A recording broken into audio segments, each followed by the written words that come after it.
and by stakeholders involved and who are all I know. We work together with enthusiasm to ensure that babies born are born in good health. PSG is mindful of the fact that neonatal mortality contributes significantly to the under 5 mortality. But the picture currently is not so good. This seriously contributes to the grim picture of the goal of achieving SDG 3. It is time to change our approach, and that's exactly what PSG is hoping to achieve with this this opportunity. We've brought stakeholders together to deliberate on how to move the stick forward. It is our hope that we will use this opportunity to reassess, readjust policies that protect those who are at risk and treat those who need it, so that we should be able to save lives. I'm looking forward to a successful meeting today, all in the interest of newborns in Ghana. Thank you very much, Roma. You can take over from here. Thank you so much, Dr. Dehi. This is well said. And this is the first of many meetings to come. It's a collective effort. We can't do it alone as pediatricians only. That's why today we are having this stakeholders meeting, and we pray that everything that comes out of this stakeholders meeting will change the narrative from now onwards. And we can't have such an important meeting without having a noble person to chair the meeting.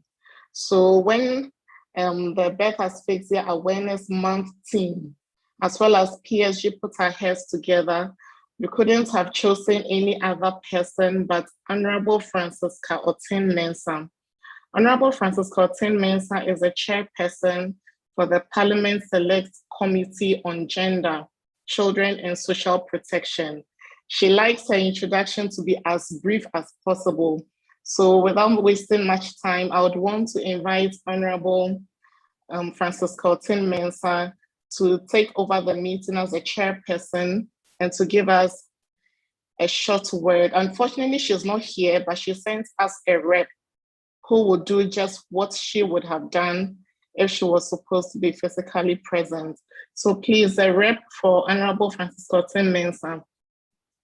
He is in the person, just a minute. Yeah, so the rep for Honorable Francisca Otin-Mensah can kindly take over. Thank you.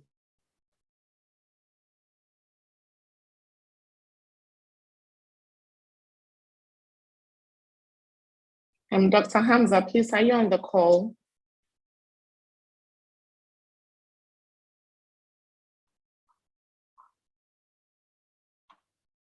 Dr. Hamza Adam, Honorable.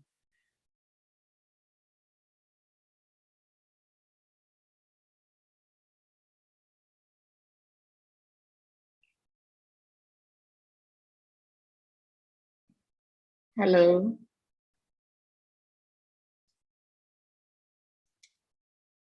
Honorable Hamza Adam, MP for Kumbungu constituency. Please, are you on the call?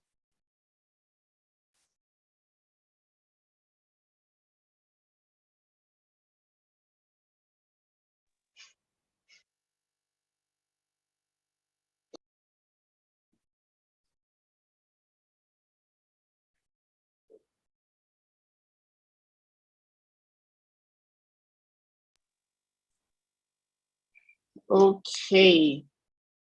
I'm sure she'll join us very soon. So whilst we wait for him to join us, we would want to move to the next item on our program. We have partners in this business with us. We have Ghana Health Service, we have Ghana Medical Association, we have Ghana Registered Nurses and Midwives Association, then the Office of the Chief Imam. So it tells you that birth asphyxia is a global issue. So all of them have goodwill messages for us. So we'd want to start with Ghana Medical Association to give us their fraternal message. Can we have the video rolling?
Milo, please, can you play the video again? The first one was without sound.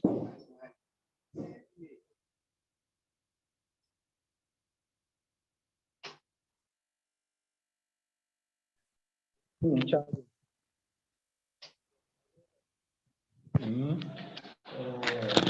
usually have had an average of 6 to 8 mortalities, but it's getting to 10. With sound. Can you hear the sound for this one? So when we consistently get mortality numbers above 10, it means that there's a problem. Yes, please, can you hear the sound for this? Some have to do with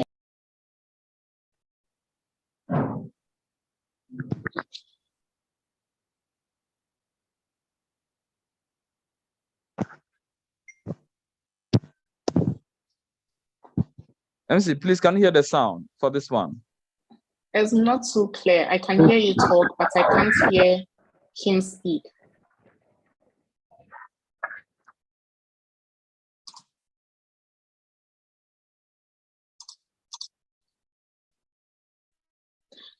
So Ima, let's move on to the next speaker. Okay, it's better now. That the Pediatric Society is embarking on this important national campaign on birth. I am excited to deliver this fraternal message on behalf of the National Executive Council of the Ghana Medical Association and on behalf of the entire membership of the association on this occasion that the Pediatric Society is embarking on this important national campaign on birth asphyxia. Birth asphyxia has dire consequences on the brain development of the newborn. In several cases, mortalities do ensue. It is for this reason that the Ghana Medical Association support this noble projects. We wish the Pediatric Society well in these projects. The GMA supports you all the way. Go and ensure that at least all these issues of birth asphyxia are dealt with and dealt with comprehensively. God bless the Pediatric Society. God bless the Ghana Medical Association, and God bless our nation, Ghana. Thank you very much. Thank you so much, Dr. Serbo. And we are privileged to have the president of the Ghana Medical Association being a pediatrician. So we have the full support. Please, if Dr. Isabella Sego-Moses is also here, would want to listen to her. She is representing the Ghana Health Service.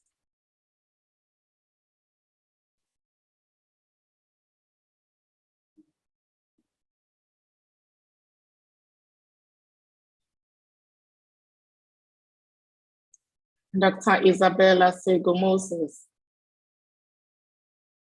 or any rep from the Ghana Health Service. Hello, good afternoon. Good afternoon. It took me a while to unmute because I wasn't being allowed. Sorry about that, please. Yeah. Should I turn the video on as well?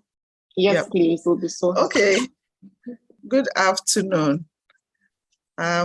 As always, I'm very happy to be here on behalf of Ghana Health Service and also as a member of PSG. And I'm so proud to be such a member, having observed the growth of the society from what I'll call some very early beginnings, and having seen the contribution that the society has made to policy and programming for improving child health in Ghana. And today we are tackling another very important topic, which is birth asphyxia. And with the theme, Curbing the Menace of Birth Asphyxia in Ghana, our shared responsibility. It is indeed our shared responsibility.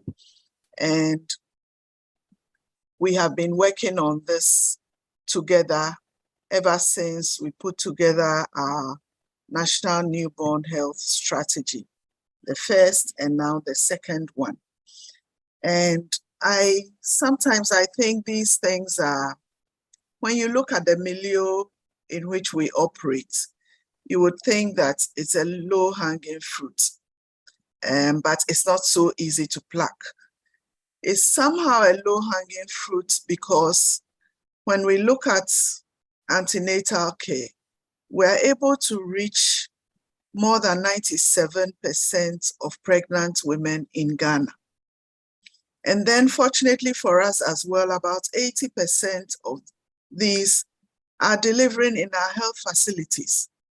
So what is it that we are not doing right to be able to bring down a menace like birth asphyxia? I think that it has a lot to do with the quality of the care that we are providing. And so as we think about curbing this menace, I want to urge us all to look within our health facilities and look at our practices and see what we can do to improve service provision. I am encouraged that it is possible. It is possible because recently we've been looking at some figures of some facilities who have put in place quality improvement mechanisms, particularly some facilities in the middle part of the country. And we did a simple comparison looking at those that had initiated things to bring down birth asphyxia versus those districts that had done nothing. And it clearly showed, the graph clearly showed a decline, continuous decline for those facilities that have put in measures. Whereas for those that haven't, we see, unfortunately, an increase. And so I think that that's what encourages me to say that it is possible. And I know that once we have started this campaign, we will look within ourselves and look outside as well to be able to initiate the moves that will make it possible. This afternoon's discussion is in the right direction because I see our colleagues, the obstetricians are on board. Ghana Health Service, from the policies, programming side, we are also here. The pediatricians are also on board.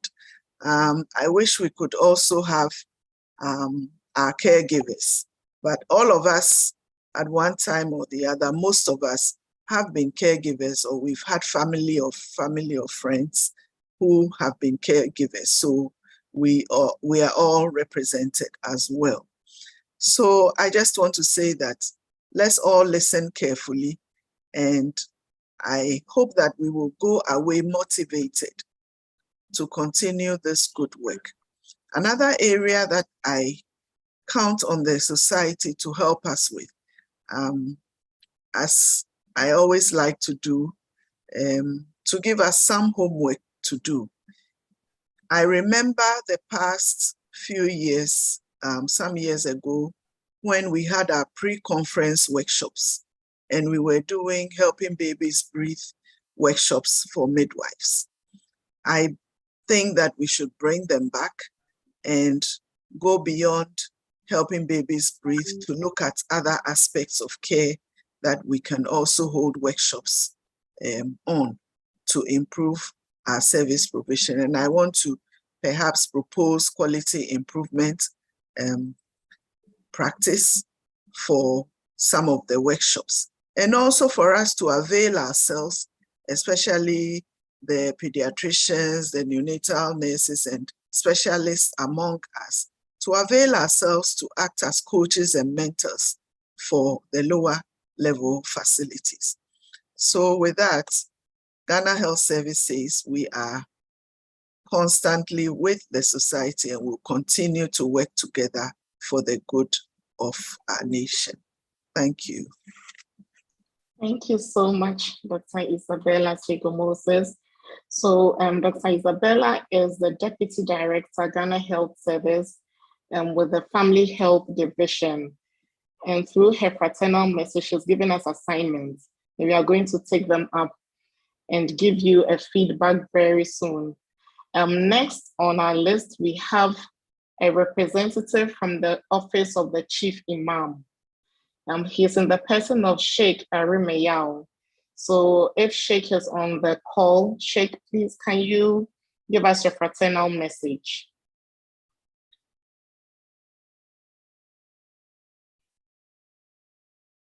Is Sheikh on the call, please?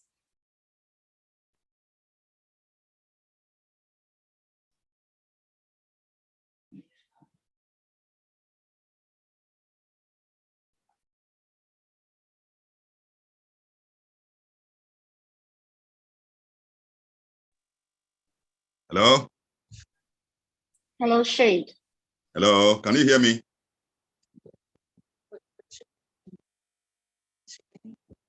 Hello, can you hear me? Go ahead. Yes, please, we can. Okay. Thank you very much for the invitation to join this afternoon's very important discussion. On my own behalf, on behalf of the eminent National Chief Imam, we want to congratulate the Pediatric Society of Ghana for embarking upon this project. This, for us, is going to be an eye-opener to understand what birth asphyxia means, and the campaign to make this knowledge available to the generality of the Ghanaian society. It's an activity worth pursuing, especially so because it has to do with the protection of life and also protecting the life of newborns, because children for us, from the religious point of view, represent the seed of generation. So when it comes to their protection, it is a moral duty. It's also an ethical duty which all society must support. It is in this regard that we want to say that myself and my leader and the generality of Muslim society feel excited to be invited to be part of this discussion. My hope is that through this discussion, the Ghana Pediatric Society will be more strengthened, a more useful project that will reduce neonatal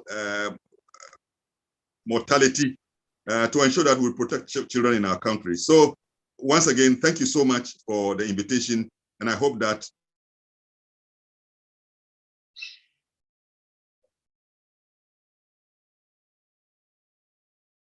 we shall have a very fruitful.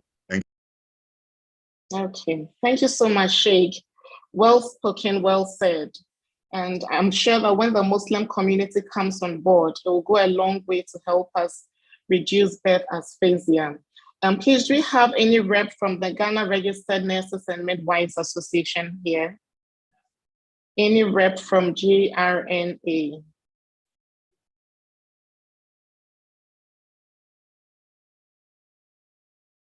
Whilst we wait for their rep, the WHO country rep should also get ready. Likewise, the UNICEF country rep.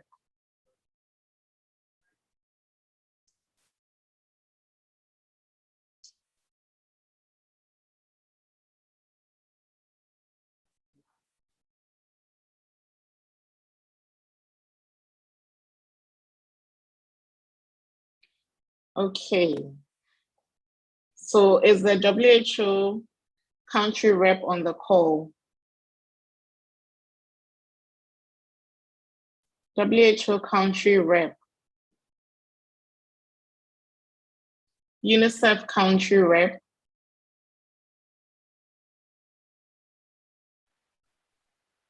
I'm sure when we get them, we'll still give them the opportunity to speak. And without wasting much time, we would move on to the second aspect of our program, the session B, which is very, very interesting. But before then, I've just been alerted that the chairperson has just joined. He's in the person of Honorable Dr. Hamza Adam. Honorable, please, can you hear me?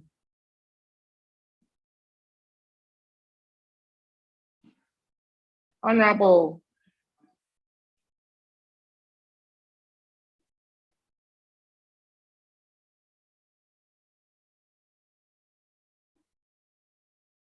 Yes, is Honorable on the call now?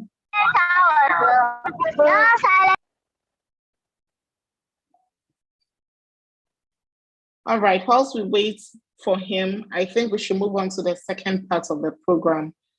We don't have much time on our hands. So we want to know the perspective of the neonatologist as far as birth asphyxia is concerned. I'm a pediatrician myself, and anytime a baby is brought to me asphyxiated, I just feel so down, because you know that depending on how bad it is, the baby may never have a good quality of life. So I want to know what my colleague neonatologist is also thinking about the same issue. So without wasting much time, I would want to invite Dr. Ekia Okran to let us know the perspective of the neonatologist as far as birth asphyxia is concerned.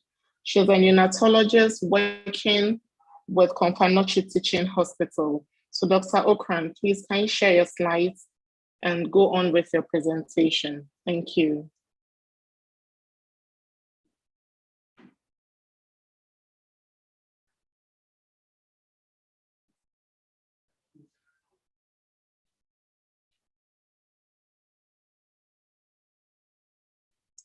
Dr. Okran, please can you hear me? Yes, Mommy, I can hear you. Can you hear me as well? Please, I can. Okay. I can hear you.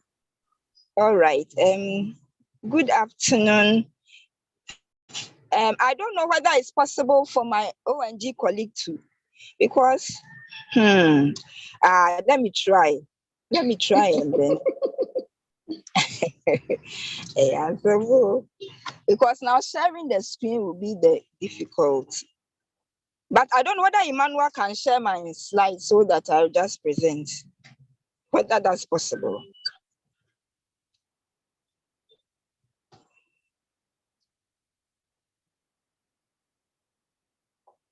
Okay. Yeah, also, yeah, what's happening?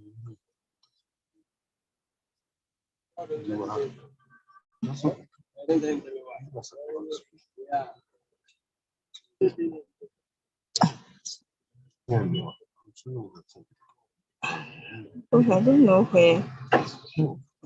Hello?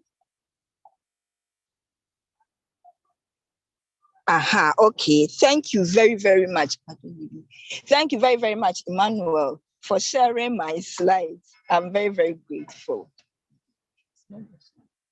Okay, so as we have all been talking about this afternoon, we are talking about birth asphyxia, in fact, perinatal asphyxia. It's a concern for all of us. And I think that all our stakeholders who have spoken have made it very clear. We all want healthy children as Ghanaians. And so we are very, very particular when babies are born and the outcome is not the best. That's why this evening we have all met here to discuss perinatal asphyxia. Perinatal asphyxia is preventable and is treatable as well. And so, as much as possible, we would like to deliberate on what we can do to prevent its occurrence. In fact, prevention is always better than cure. If we can prevent it, we are all very happy, so that every baby born shall be healthy, can have a good adult life. So that's what we are all looking at this afternoon. Without much ado, I'd like to go through the outline.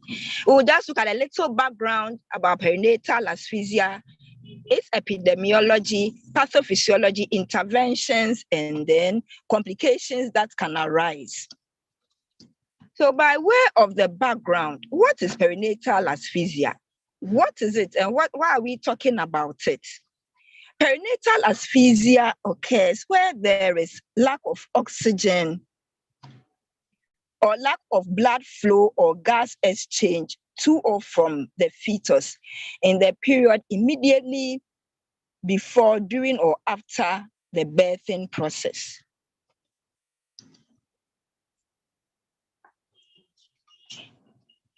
So whatever has occurred is occurring just before or during the delivery or right after the delivery of the baby. When placental or pulmonary gas exchange is compromised for any reason, or it ceases altogether, there is either a partial lack of oxygen, that is the hypoxia, or a complete lack of oxygen, that is anoxia. And this oxygen, we all know, is important for every organ to function in the body. So in this case, what happens is that the baby is deprived of oxygen, or very vital organs are deprived of oxygen. And that is the beginning of the woes of the baby, because the baby is lacking oxygen. In fact, for oxygen, we all know, even as adults, you cannot hold your breath for more than 5 minutes because oxygen is life. So in the same vein, if the baby has lack of oxygen supply to its vital organs, then it has got lifelong implications on that baby. Now, when we talk about perinatal asphyxia and the fact that it causes lack of oxygenation to vital organs, it means that, it's inferred that every organ in the body is affected. What happens is that the body will now start diverting the little blood, the little oxygen to very, very vital organs. Now, the heart is one of them, the brain is one of them, the adrenals is one of them. So these organs are given priority. The rest will be deprived because the body needs to keep alive.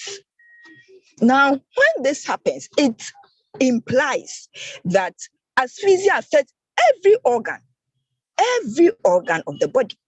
Now, when we talk about birth asphyxia, we talk more about the brain. It's because the brain can be very hard hit. We all know that the brain of the neonate is a developing organ. In the 3rd trimester, there's a lot of brain development, and it continues in the first year and 2 of life. So the brain is very much hard hit. The brain is very much hard hit. That's why we talk about hypoxic ischemic encephalopathy. And that is where the neonatal brain is damaged because of oxygen deprivation and limited blood supply. And that also occurs at or just near the time of birth. So when we talk about brain injury occurring in association with perinatal asphyxia, it's an evolving process. It begins with the blood flow being cut, because now the blood, although the body is now trying to provide so much blood, remember the heart that is also doing the pumping is also suffering because of lack of oxygen. So now it's unable to give a lot of blood to the brain. So the cells of the brain, what happens to them? They begin to break down. There's no oxygen. They begin to break down. They begin to die. When they die, they release toxic substances. These toxic substances, unfortunately, are also toxic to other surrounding cells. So other surrounding cells will also begin to die off. And so it's like a chain reaction. So one insult then progresses to affect other insults, so that brain injury occurs and it spreads over a period of hours or days. And that is what happens to the neonatal brain. Now, we talk about this epidemiology. Why are we talking about this? Is it a real challenge or we are just making noise? In just 2 years ago, that's 2020, about 5 million children died before their first birth, the fifth birthday. That's before 5 years of life. Of these, unfortunately, almost half died in the first month of life. Now, these neonatal deaths that occur mostly occur in this our sub-Saharan region. That's about 43% of all the deaths worldwide occurred in sub-Saharan Africa. Obviously, Ghana is in this region. Now, when we talk about these deaths, sometimes you say that, oh, these percentages, but a whopping 6,500 neonatal deaths occur each day, each blessed day. So it is not as if we are talking about something small. Several babies lose their life each day. So it's this that we are talking about is such an important cause of morbidity and mortality among neonates. Now, birth asphyxia or intrapartum related causes account for about 1 million of these neonatal deaths every year. Now, when we talk about this neonatal death, that's where the baby has been born and after some time dies. But most of these perinatal asphyxias occurs and it leads to fresh stillbirth. In fact, today I met one fresh stillbirth. I was so sad. But what can you do? It's all part of it, isn't it? 1.3 million fresh stillbirths also occur annually.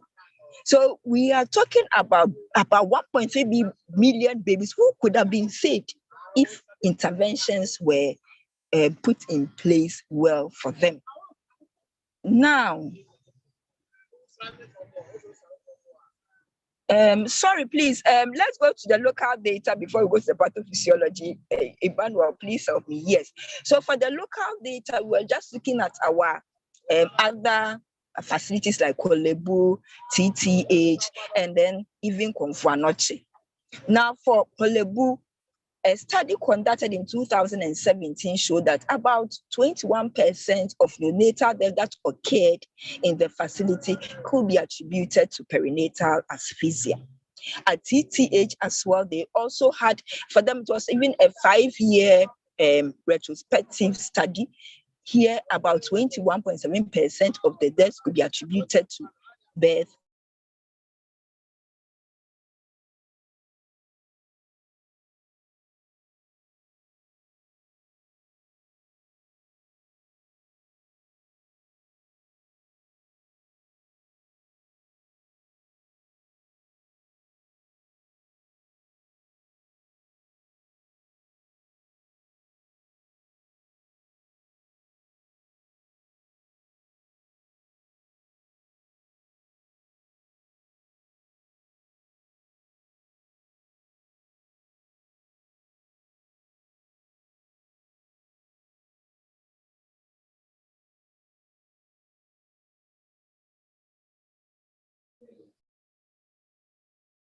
Is Dr. Okwan still on the line?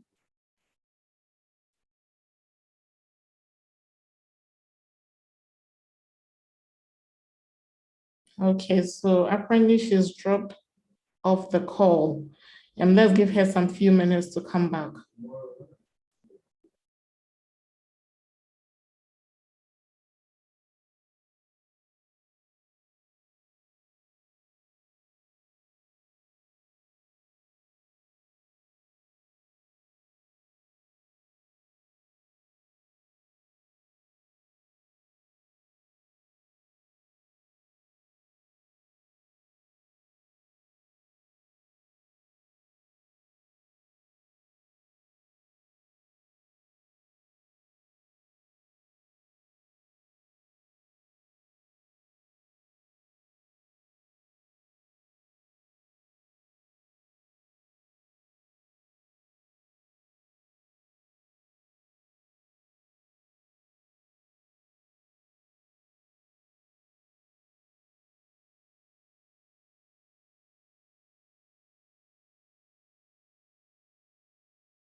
Whilst we wait for Dr. Okran to come back, Honorable Hamza Adam is on the call. We've waited for him for a while. So without wasting much time, he is representing the chairperson.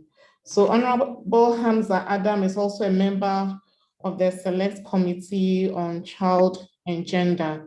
So Honorable, please, PSG and the whole country, we are waiting to hear your voice. We want to listen to the goodwill message that you have for us from Parliament. So please take over. Thank you. Hello.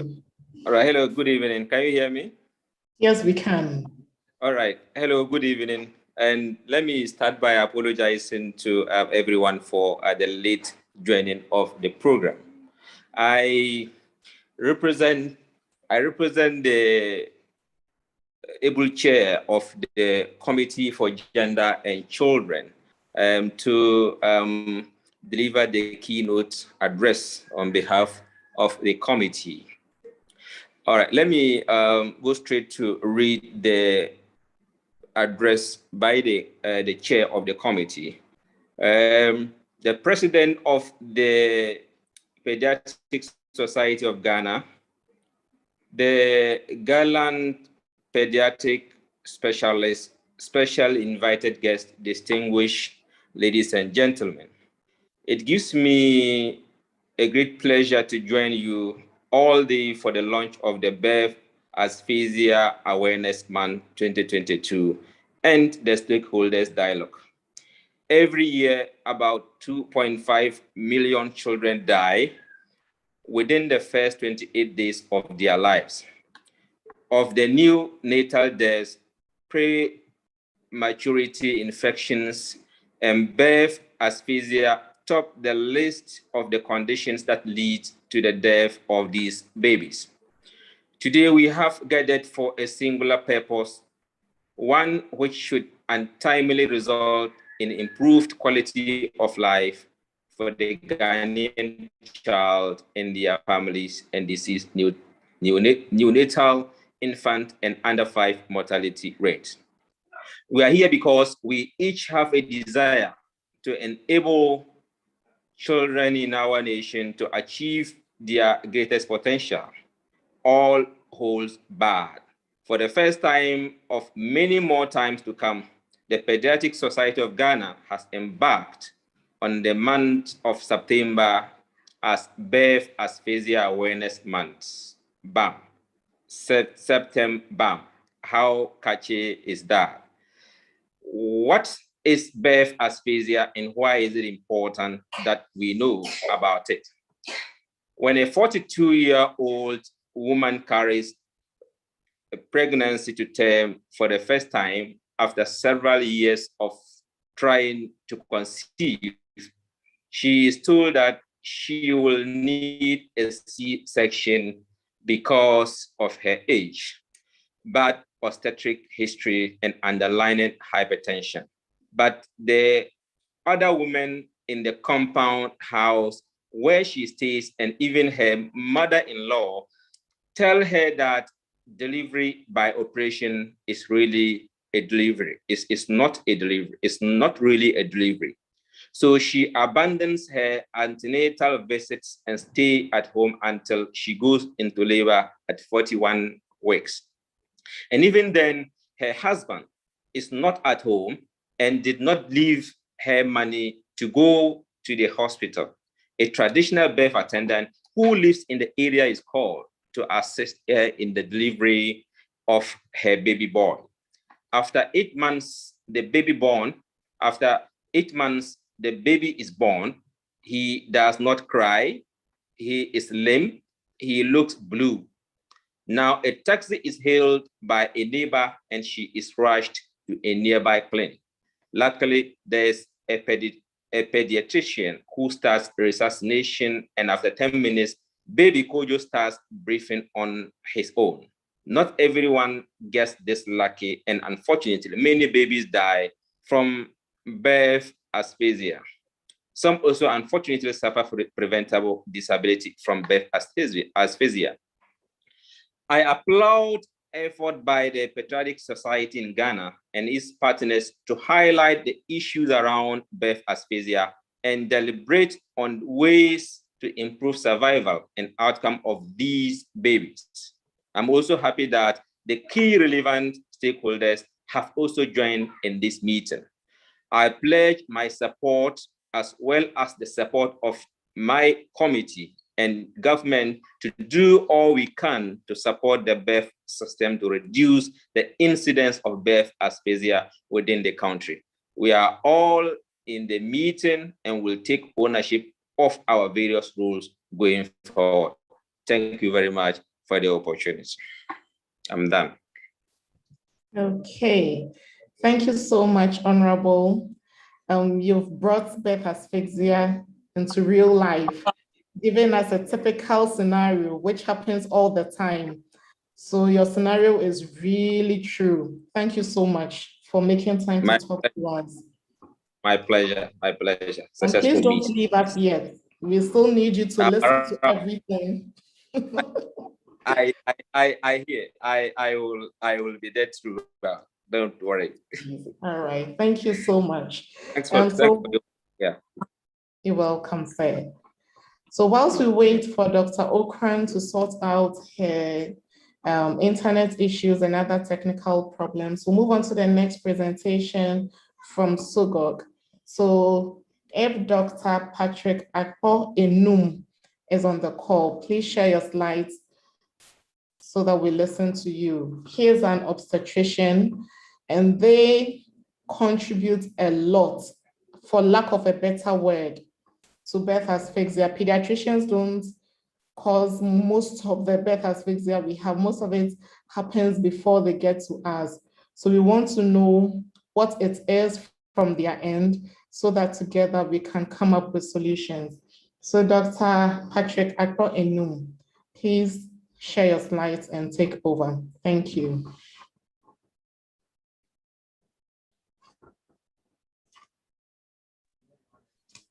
Okay, thank you very much. Can you hear me, please? Yes, please, we can. Yes, so let me quickly try and get the presentation ready so that I'll share it and then, yes. Is my presentation showing? Yes, please, we can see. But we would be happy if you put it in slideshow. Yes, I'm trying to do that. Thank you, sir. Okay, so I guess it's showing now. Perfect. Yes, okay. So thank you very much. And well, I think there are a lot of obstetricians on the call, and I don't think, yes, it's you had difficulty getting the right words for it about birth asphyxia being caused from the obstetric end. And I mean, we are going to see the presentation. I wouldn't really say it's something caused from the obstetric end. I mean, there are so many things that can be done beginning from our end and then beginning from every healthcare provider to help to prevent birth asphyxia or at least mitigate the effects of birth asphyxia. So this is going to be the outline. I've been given 10 minutes. So in terms of perinatal asphyxia, otherwise known as birth asphyxia, when there is deprivation of oxygen to the fetus, and this is severe enough to cause neonatal encephalopathy, cause different organ system damage or metabolic acidosis. And this, I mean, I think the pediatrician explained it better in a more simple layman's language. And this usually are things that happen just around birth. In terms of the epidemiology, for every 1,000 births worldwide, this is worldwide, for every 1,000 births, 2 of the babies are diagnosed with birth asphyxia. And then when you come locally to Kolebu, for the data that is available from 2017 to 2021, between a third and a fourth of all the deliveries that are conducted in our department, they get referred to NICU as a result of birth asphyxia related diagnosis. Still worldwide, over 44% of all childbirth, I think Dr. Okra mentioned this, and almost half, I mean, really what it means is that almost half of all perinatal deaths occur in children and, children and all deaths occur in children, but perinatal deaths occur around 28 weeks, and this occurs as a result of birth asphyxia. The third largest cause of death in the perinatal period is birth asphyxia. And in terms of absolute numbers, there's about 414,000 children of babies diagnosed with birth asphyxia will survive, and they have the sequelae of disability. For the causes, and these are the causes, rather than thinking it's from the obstetric end, these are the causes. The causes may be acute, they may be chronic, or an acute event on a chronic condition. So, and these things may either be from the fetal causes, maybe from maternal, or maybe from placenta. So with the maternal, one of the commonest is hypertension, which is one of the commonest things we see on our ward, diabetes, sickle cell, and so on. And then placenta, you may have placenta insufficiency when you have cord accidents, and then some abnormalities of the placenta. And then the fetal, when you have a growth-restricted fetus, a fetus with anemia from whatever cause, an infection in the fetus, or fetuses with congenital anomalies. When you have these conditions, they predispose the fetus into developing birth asphyxia during birth.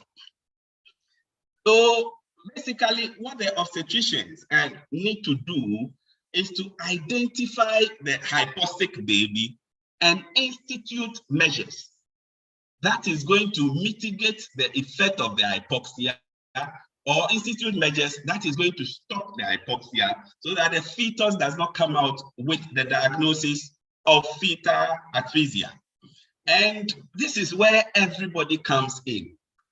The current practice is until we are going to have preconception care widely available and generally available to everybody. It's important that every healthcare personnel is able to offer some form of preconception care at every clinic that you are running or in every station that you are seeing a patient. So usually when the patient comes to you and you realize that one, the patient is a woman, secondly, the patient is in the reproductive age group, you need to broach the topic of reproduction. So you can begin with a question like, I mean, not like you are probing too much into the woman's personal affairs. You broach the topic like, what are your plans regarding childbirth? Once you bring this topic up, then you are going to advise appropriately. If the patient is seeing you, the client is seeing you with a particular medical condition, you need to optimize her condition. And then when it is possible, you have to refer to the appropriate quarters for the preconception care to be done by qualified people in order that that woman does not start pregnancy already compromised. So that is preconception care. Seeing a woman in the reproductive age and giving appropriate advice before they commence pregnancy can help to prevent an hypoxic baby and a subsequent birth asphyxia. When the woman gets pregnant and then starts the antenatal care, what are the things obstetricians and all care providers can do to prevent hypoxia in the fetus? One of the most important things is to get a dating scan. And the most accurate scan tends to be the one that is done between 10 weeks to 14 weeks. This is of utmost importance because a lot of the decisions that we are going to make as obstetricians is based on the dating of the fetus. And if we are going to age the fetus or the baby, we need to have something that we can reliably rely on to make the decision. The next one is for every woman, if not every woman, specifically those in whom there is the risk. For instance, those with advanced maternal age, those who've given birth to babies previously with congenital problems, those with diabetes, hypertension, and so on. It's important for them to have an anatomic scan or anomaly scan, as some will refer to it. If it's during this scan that we are going to identify which fetuses have which congenital conditions, and then we decide on how to follow them up, how to counsel the woman. Sometimes, I mean, as a last resort, sometimes these fetuses, we may even, together with the mothers, decide on a termination so that they don't get to the point where they are going to be delivered and then everybody will be running around. As a last resort, sometimes you have to come together and decide on a termination, depending on what congenital anomalies you pick on the anatomic scan. And then when you are running the antenatal care, you need to identify the high-risk pregnancies. For instance, this is not exclusive. For instance, those with hypertension, diabetes, multiple pregnancies, those who've had abortion before, and so on. It is important that they are identified during the antenatal care. Once you identify them, multidisciplinary team approach to management is critical. Where not available, and you think wherever you are practicing, you lack the ability to handle such cases, it's important to be able to refer to a specialist center where the management will be continued. Once you've done that, or you decide to continue with taking care of the pregnancy, sometimes if you find yourself in the remotest of places, the simple things, for instance, teaching the woman how to be aware of fetal kick count can help to identify which fetus is hypoxic. Another thing too is the simple symphysiofundal height measurement. And all you need is a tape measure. Once the weight, you measure and the weight is below what is expected or is above what is expected, there are standard interventions that you are going to take. And this is going to help which fetus is at risk of developing hypoxia, which fetus is already hypoxic, and so on.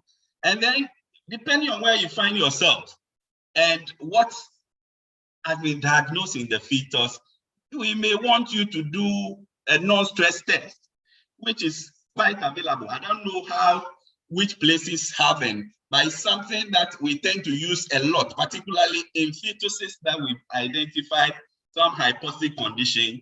And this hypoxia is going to lead to the fetus not achieving its growth potential, the growth restricted fetus. So we do the NST. If it's not, we do the NST and it's non-reactive, we may go ahead and do what we call a biophysical profile.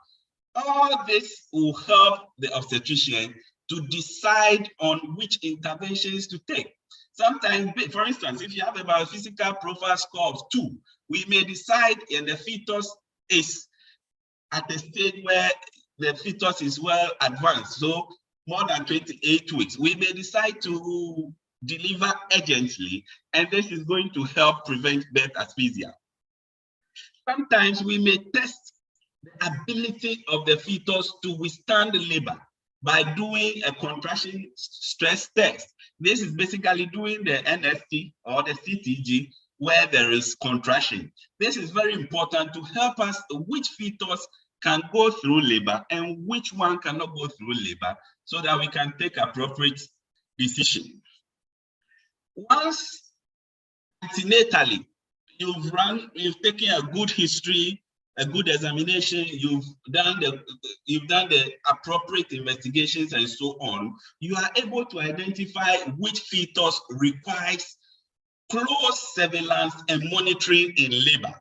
And it's important to remember that it is not the labor per se that causes the fetal asphyxia. It is already the compromised fetus which gets the added insult of the labor, and this results in the fetal asphyxia. So once you've identified which fetus is at risk, when the woman comes in labor and your facility lacks the ability for resuscitation, to monitor and so on, it's important that you refer to the nearest place where all those things can be established. And it's important to know that the surveillance that we do in labor, they are very good at picking the chronically compromised fetus rather than the acute emergencies. So, depending on where you are, if you are in the remotest of places, at least you may have a peanut there. And this may be the primary screening tool for a woman in labor. And it's important that you do a more frequent and a longer duration of auscultating the fetal heart. And this has been shown that when you do a more frequent listening to the fetal heart, and you do a longer listening to the fetal heart, rather than just listening 15 seconds and multiplying it by 4, but you listen to a full 1 to 2 minutes, you are better off at picking fetuses with fetal heart anomalies than you do a short something and then you multiply and say the fetal heart is fine. Some places they have the sonicate, and the sonicate is more appropriate for we the providers as well as the clients in labor themselves. They are happy when they can hear their baby's heart and so on. So where the sonicate is available, we need to use it more, and then we need to listen to the fetal heart longer. In some places, you may decide, for instance, in our unit in Kolebu, we have the CTG, where when we pick a high-risk pregnancy, we decide to do continuous CTG monitoring in pregnancy. And everybody in the labor ward, most of the people in the labor ward have been trained to be able to pick abnormalities of the CTG tracing and so on. So the categories, category 1, 2, 3, so that everybody knows that when you see this, you draw the attention of the doctor, or if you are the doctor and you see this, you call a senior colleague so that an appropriate intervention can be instituted. And this is what we do. All these things are aimed at picking the hypoxic fetus and helping to prevent birth asphyxia. Sometimes you may do a fetal scalp stimulation, and then in some places they are able to pick it better. They may be able to do fetal scalp analysis, and they are able to make the diagnosis of fetal distress. So previously I said that the surveillance tools are able to pick the chronic hypoxic fetuses better. There are some acute obstetric emergencies that the surveillance tools may not be able to pick them so well. And unfortunately, these are associated with the highest risk of birth asphyxia. For instance, uterine rupture, where you have a vasa previa, you have a shoulder dystocia, placenta abruption, and so on. These conditions are rapidly fatal and may lead to fetal distress rapidly. But unfortunately, sometimes they are unpreventable and then they are unpredictable. So in order to make sure that the fetus is going to get the best care, it's important that cases are triaged appropriately, and then the use of the pathograph is used appropriately to monitor labor. So any labor that is deviating from the norm can be referred to the appropriate context. Immediately after delivery, what do we do as obstetricians? So we are going to use the Abgate score. And usually once you're operating, the nurse will come and report to you what the Abgate score is. And once the Abgate score is less than 5, it's important that we start the measures, instituting the measures before the baby is taken to the pediatricians. And currently, almost all the staff have been trained in how to help babies to breathe. So the the labor ward staff are all trained in how to do neonatal resuscitation to help at least get the baby briefing before the babies are brought to the labor, to the pediatricians. And then when a fetus that is at risk of hypoxia is going to be given birth to, sometimes we call the pediatrician, the neonatologist, to be there when the fetus arrives, so that right from the word go, they are involved in the management and then the resuscitation until the fetus gets to NICU. So to summarize,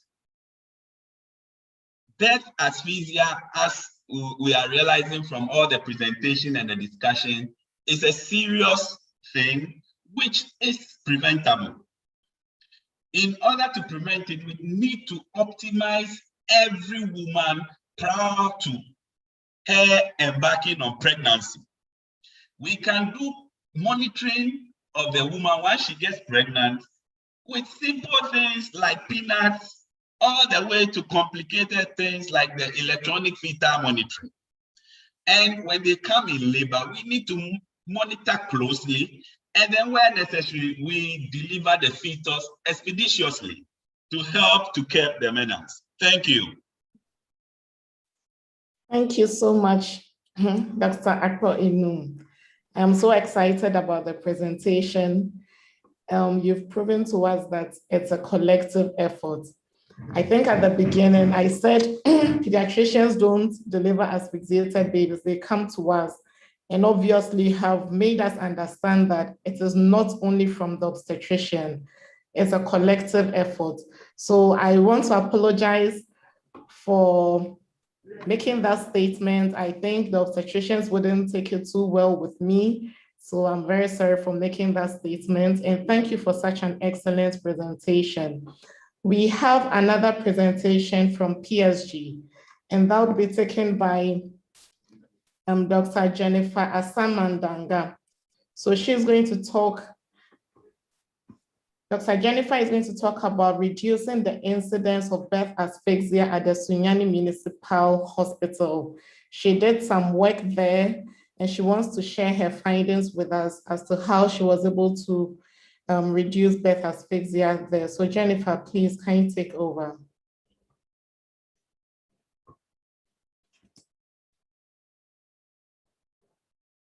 So you have 5 minutes to present, Jennifer.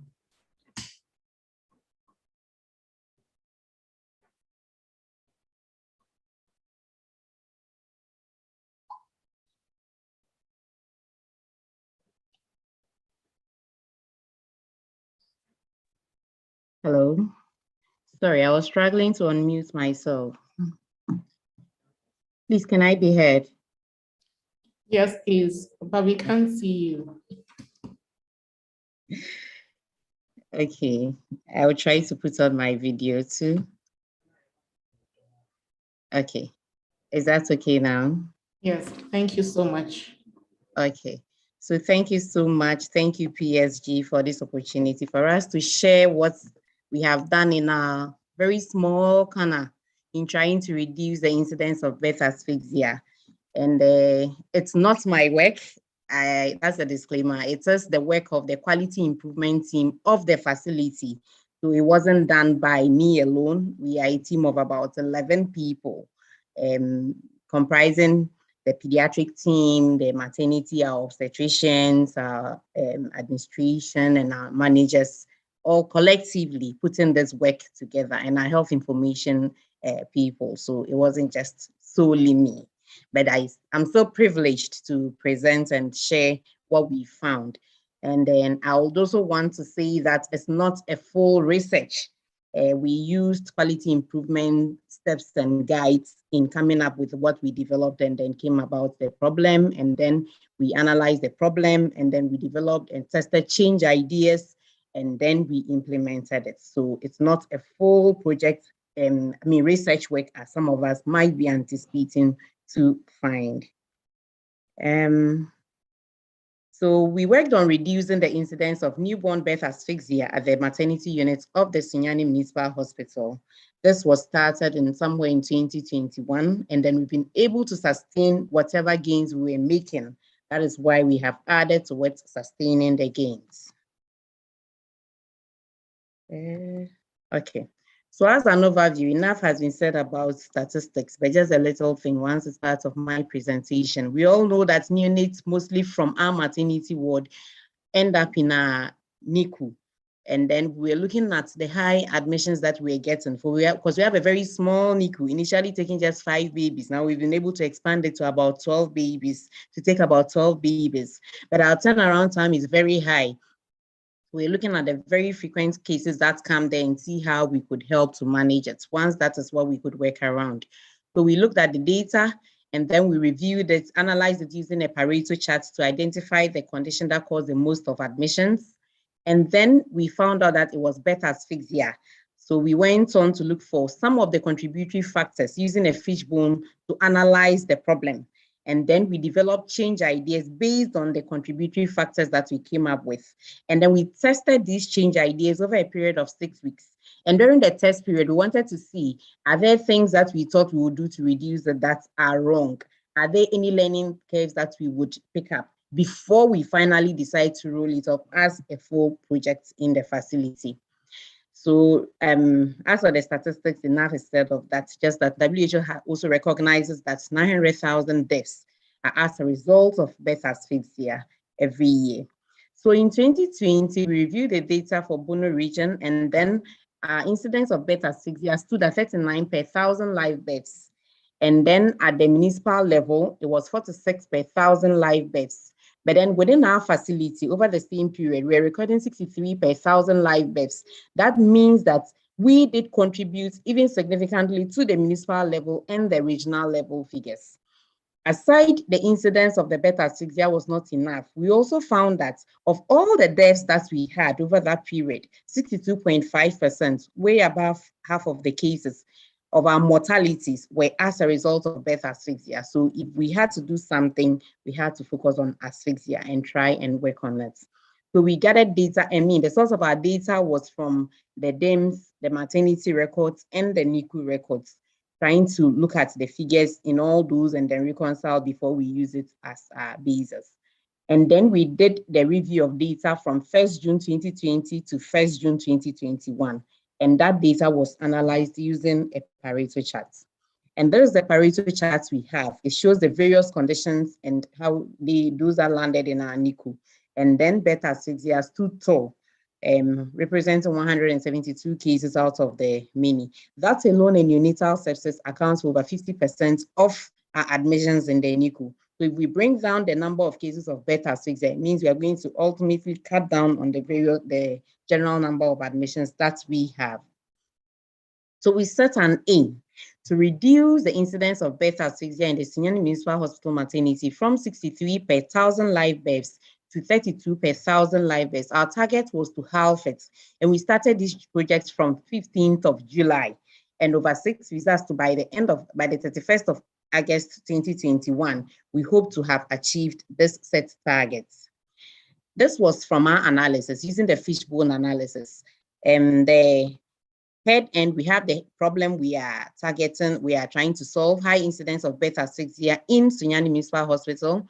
And then we looked at the people that manage the cases. What do we think are the contributory factors to birth asphyxia? And there we found out that among the staff, there were issues with the resuscitation, inadequate skills and knowledge in neonatal resuscitation. And then also we taught our mothers, some of them were using herbal concoctions, drew and all that. And some we taught as part of the contribution, some of our mothers at the time that they needed to bear down, they had been worn out and then stressed, and then they couldn't bring out the baby. In terms of policies, we realized we didn't have a lot of charts on neonatal resuscitation displayed in our labor rooms and where resuscitation needed to be done. And then also the use of pathographs. The facility had had several trainings on pathograph and monitoring labor, but then we still realized that there was a problem with its use, among other issues. So based on all these things, we came up with change ideas. And change ideas are things that we think can give us a solution to the problem in our very little way that we can work around, not thinking of very huge interventions or things that are beyond our reach. We want to do the very little things we can to be able to impact, get a good impact. So we looked at training of staff on neonatal resuscitation as well as weekly drills. We observed that the training is just not sufficient. A lot of the time you organize big trainings and people come and sit in. I mean, they will be very excited. They've gone for the trainings and all that. But at the end of the day, you go back to the ward and they are doing the very old things that they were doing. So we thought that drills would have gone a long way to help us. And it's proving to be helping us a lot. And the drills are done whilst on the job. And then we wanted to review the audit the photographs that had been plotted, because as I said, there have been several trainings on photograph, and each time we have either in neonatal mortality we are auditing, we realize that there's a problem with the photograph, or a maternal mortality, we realize that there's a problem with the photograph. So we wanted to just not wait till that mortality occurs. So we wanted to be auditing the photographs that were being charted as the patients were on the ward. And also, as obstetrician has elaborately stated, a lot goes on even before the woman comes into the labor room. So we wanted to carry on education on for our clients, especially on asphyxia and NACE complications and other related topics at the ANC, at the pregnancy school, and at the maternity. We didn't just want to wait for them to get to us in maternity, in labor, and you're talking to them. In pain, they won't hear anything. So we intensified our pregnancy school, and then we had to show them videos of the birthing process and what they are going to go through, what they should do when they are in pain and everything. And this was focused on the third trimester people. The general ANC had general education, but the birthing process, we intensified it in the third trimester pregnant women. And we do practice focal antenatal care. So our midwives had to take them through the kick counts, how to monitor if the baby is moving or there's decreased movement and all that. And also, we are trying to prevent asphyxia from occurring. If it does, okay. All the things we came up with in our fishbone were just postulations. We're just thinking, coming up with ideas, the possible causes. But once the case occurs, we wanted to audit it. So we designed a form on asphyxia audits to see what are the actual causes of the asphyxia, so that if it's within our reach, we can solve it. These were some indicators we used in the project. Some results. So over the test period, as I said, we tested it from the 15th of July 2021 to 31st of August 2021. And during that time, we tested just a small section of the facility, just the maternity and then the labor room. At that time, the total number of staff in the maternity, the midwives, were 42. We concentrated on the midwives at that time. There were 42. And then we trained 10 during the test period, representing 19%. And over that time, that period, we had recorded a total of 138 deliveries via SVD, excluding the CS people. And then photograph was used as part of the policy. They are supposed to use photograph for every single SVD that we have in the facility. But out of the 138, only 101 had the photograph being done for them.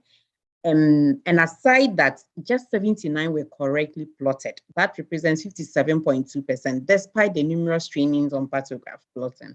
So a lot of them were significant number was incorrectly plotted. And that's, we thought, even if there's a problem, it wouldn't be picked up. And it informed our change ideas. This represents our deliveries as against the asphyxia cases.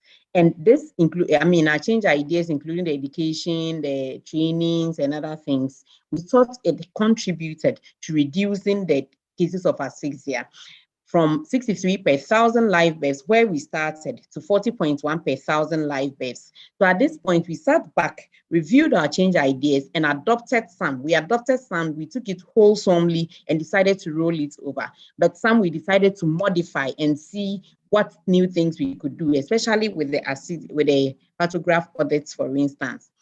Now, when we rolled it over, we made a point to train everybody in the facility on neonatal resuscitation.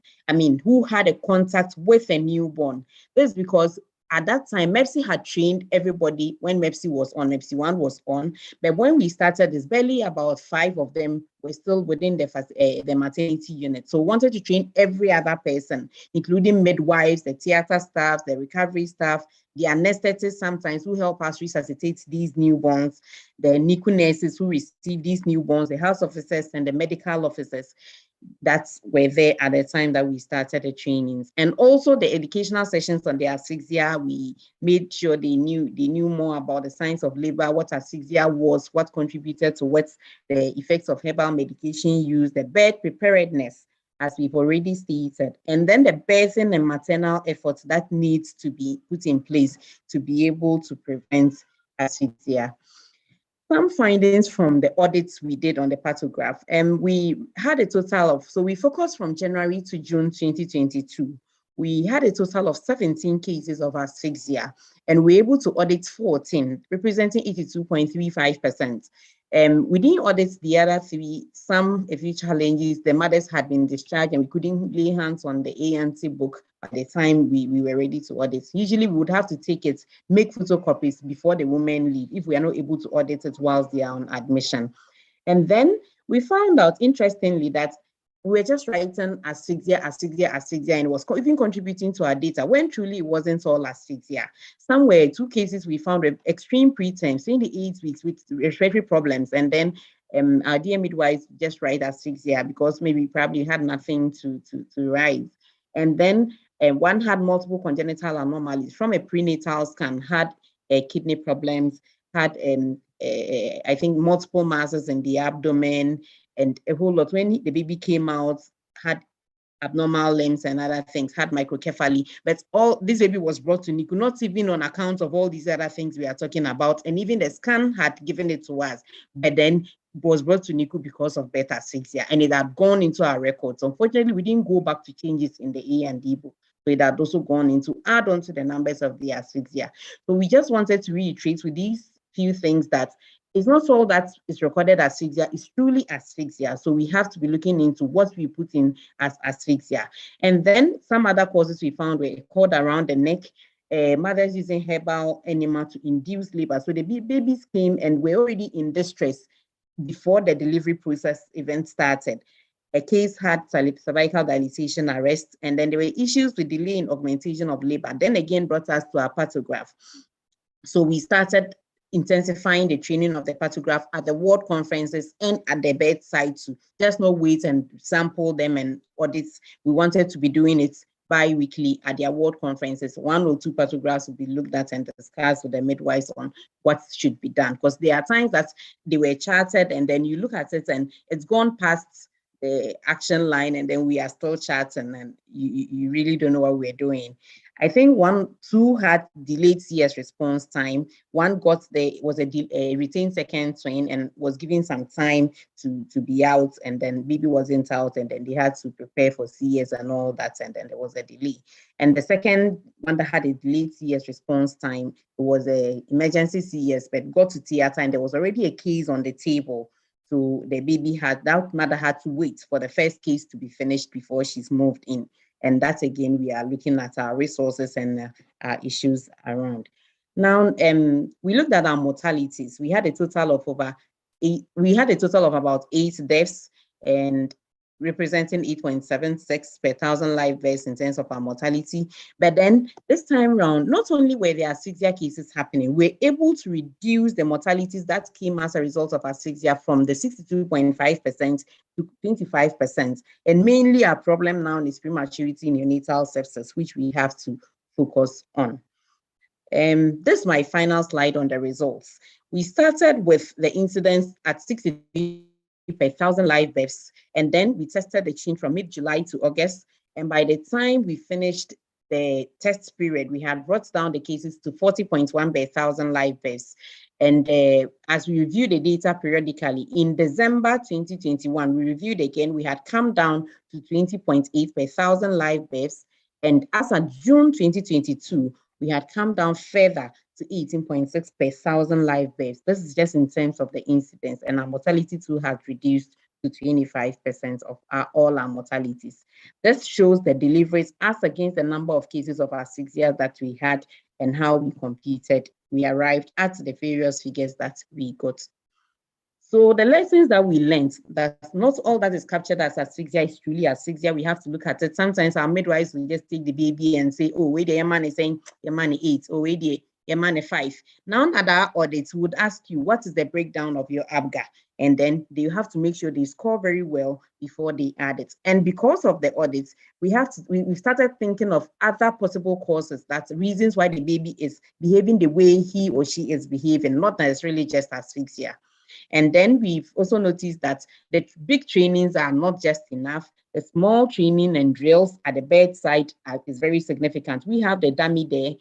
When there are no cases, they take it and practice how to position their hands, how to do the bagging, the rhythm, and all that. And we have case scenarios available. You are asked the question and then you respond and all that. So we do that. And these are things our midwives are cooperating with us. Initially, it was difficult, but now they know it's part of us and we are all learning and for the betterment of the patients.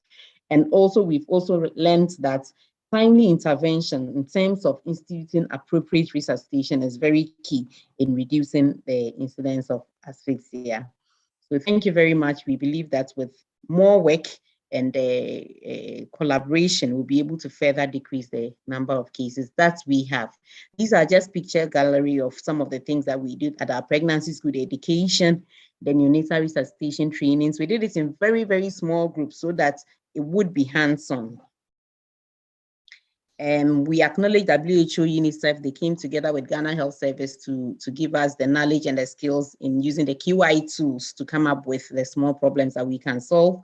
The Bono Regional Health Directorate, they've been very supportive. Our Deputy Director, Clinical Care, Dr. Kumi, and our almighty Acting Regional Quality Manager, he's been with us throughout the project. He's helped us through. And then the management and staff of Municipal Hospital Sunyani, our QI team members, the staff of maternity and NICU, and everyone who's contributed to this project. And to us all who have listened to us, we are grateful. Thank you very much. Thank you so much, Dr. Jennifer Salmon, for such a great presentation. I'm sure quite a number of people have questions, but we are running behind time.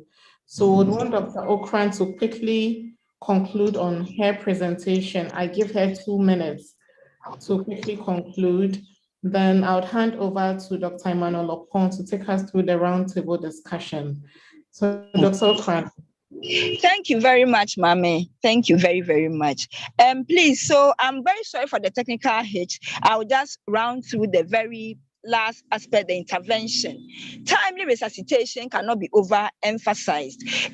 For the pathophysiology, we're going to look at the primary apnea, the secondary apnea. What happens is that in the very acute phase of hypoxia, as we talked about earlier, the baby will have some few minutes of rapid respirations, and after that, there'll be cessation of breathing. And then at this point, there will be no bradycardia. Then the baby will start gasping. Then again, she will start with the gasping, there'll be a little bit of breathing, and then the breathing will stop again altogether and there'll be bradycardia. But why do we always talk about resuscitation? It's because in a timely fashion, if you are able to intervene, you never know. Maybe the baby is in the primary apnea, whereby when you even do your Goldie mini stuff, the drying, the stimulation, the baby will come back. Just because the baby has now been exposed to some oxygen, the baby will come back. And then if we are able to all go to the Goldie minute, whereby by 1 minute, every baby is getting breath, whether spontaneously or we are helping, then we'll be able to save a lot of these babies, irrespective of where they are at, whether it's at the primary apnea stage, the gasping stage, or the secondary apnea stage. So the whole import of the how to save them with the intervention is timely resuscitation. We need to resource ourselves well. Human resource equipment. Every labor ward should have the equipment. A normal ambu bag with appropriate size mask is all that you need. You can use room air for the resuscitation. If you have oxygen, fair enough. If you have a source of oxygen, fair enough. It's an added advantage. But even without it, ambu bags, face mask is all that you need. And your skill. With this stakeholders meeting, we will plead with our stakeholders to help us. There should be ongoing training. It's true that we have had trainings in the past. With COVID-19, things have become a little bit sluggish on the side of neonatal resuscitation. Please, let's beef it up. We need to retrain and retrain so that people are on their feet, so that we can resuscitate our babies. With the prevention, I think my other colleagues have talked a lot. Good antenatal screening is very good. Use of pathographs, if we are able to use them very well, then timely interventions at delivery, and also good road networks, because sometimes the mother is somewhere that getting back to the facilities even a challenge. So the mother gets there in a very bad state, and that will have a very bad impact on the baby as well. So as I said, prevention. I think all my other colleagues have hammered on these points. But for us, especially midwives, babies who take care of those of us who take care of the newborns, please, let's sharpen our skills. Nobody is so well versed in it. When we sharpen our skills in resuscitation, we'll be able to save a lot. I have met babies where they said there's stillbirth with resuscitation. The baby is alive and kicking as we speak now. So resuscitation is key. Now, let's talk about the complications. Why are we making so much noise? You see, we have talked about mortality, and on financial, I wasn't able to talk about it. We just look at the case fatality rate, that those who come in with birth asphyxia, how many of them die? And we realize about 1 in 3 of them die. 1 in 3. So if you come in with a diagnosis of birth asphyxia, 1 in 3 of them will die. But even apart from the death, they can grow and develop cerebral palsy, developmental delays, intellectual disabilities, failure to thrive. All these do not just occur in just one family, where you say that, oh, this mother, this father has got this problem, or it's their own problem. No, it has economic implications. The mother have to stop working to take care of the 6-year-old child who cannot walk, cannot talk, cannot do anything for himself. So if it's a teacher, he may have to resign. If it's a nurse, may have to stay off work. It has economic implications. The stigma, the society, and as a country, we are losing brains. We are losing brains who could have been presidents, financial ministers, wherever they could have functioned very well, but for the fact that they were not really well resuscitated at birth. So please, it is a collective approach. If we really want to prevent asphyxia, bring down the numbers, it's a collective approach. Let's work more towards the prevention, and then all other things can also be put in place so that we'll be able to be better. We have better children. Our children can grow to have a brighter future. So thank you very, very much for listening. Thank you very, very much. Thank you so much, Dr. Okran. Thank you for rounding up under lots of pressure, but the message has come out. Prompt resuscitation, timely resuscitation to save the brains of our future ministers and financial controllers. Thank you once again. So, Dr. Pom, please, are you on the call? Yes, Dr. Freeman, I'm on the call. I can see a hand up, but I would want us to finish with a panel discussion so that we give ourselves some few minutes for questions. And we couldn't start early, and we also had a few technical hitches. We go a little beyond 6 p.m. We apologize in advance. So please, after the panel discussion, we will take all your questions. Thank you very much. So Dr. Pong, over to you. Dr. Freeman, I think I have the arduous task of leading this roundtable discussion in a record 5 minutes, but I'm sure that it will still be a very helpful exercise. I think most of the presenters have done most of the discussion, and I've highlighted reasons why we are gathered here today. So without much ado, let me introduce the panelists to the House, and then just zoom into the roundtable discussion. From the Pediatric Society of Ghana, we have Dr. Charlene Kilba. She's an intensivist at the Greater Accra Regional Hospital. We have Prof. Edem Tete. She's a neurodevelopmental specialist at Kolebutin Hospital and also works at the Princess Marie Louis Children's Hospital in Accra. We have our physiotherapist, Miss Charity Mustafa. So thank you. From the Society of Obstetricians and Gynecologists of Ghana, we have Dr. Na Baki Ama. She's a senior specialist, ONG Department of Kolebutin Hospital, and a member of SOGOC. Dr. Amata Mate is also here with us, also an obstetrician gynecologist at Kolebutin Hospital. From the Ghana Health Service, we are blessed to have Dr. Edward Antwi, the head of the Newborn and Child Health Division of the Family Health Division of Ghana Health Service, Ms. Eva Mensah, the Director of Nursing, and Dr. Chris Fofie. Dr. Chris Fofie is the head of Safe Motherhood Program in the Family Health Division of Ghana Health Service. Our colleagues from the Ghana Anesthetic Society are here with us. Dr. Abena Odame, specialist, anesthesiologist, and a fellow in training, specifically in obstetric anesthesia. And we have the Christian Council, well represented by Ms. Joyce Steiner. She is the Director of Programs and Advocacy at the Christian Council of Ghana. Finally, not the least, our media partners, Ghana Journalists Association members are here. We have Ms. Linda Asante-J. She's the Vice President of the Ghana Journalists Association, and Ms. Efia Akese. She's a senior reporter with the Mirror and also a member of the Ghana Journalists Association, who will also be covering this program. So these are our panelists. I will ask our panelists to unmute. So the co-hosts, if you can ask everyone to unmute so that our panelists can unmute, and then we just jump into the discussion. I've shared a template, some of the sample questions that we are going to discuss in the chat box. So you can open it for your convenience and read, and so that you can follow our discussion. So without much ado, our first topic, and this, I think the Ghana Health Service team and then our colleagues from SOGOC can respond to it.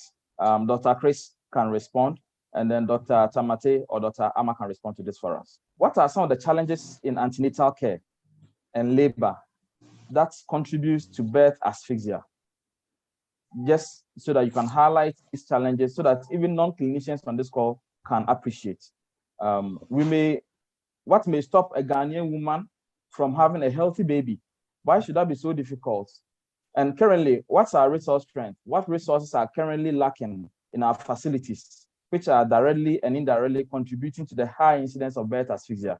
So we would like to hear the views of our obstetricians, and then Ghana Health Service team, Dr. Chris Fofie and Dr. Antwi can also come in. So Dr. Ama, Dr. Tamate, any of you can respond. You can just unmute and go ahead.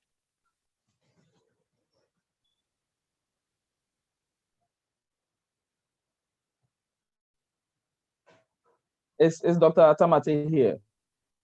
Or Dr. Baki Ama from SOGOC?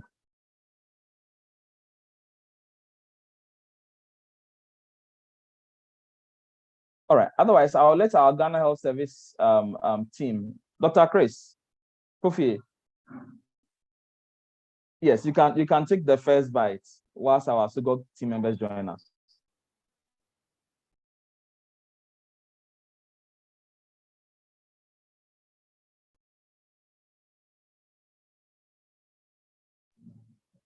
So I see Dr. Hello. Yes, we can hear you now. Yes, thank you very much for the opportunity. Yes, indeed.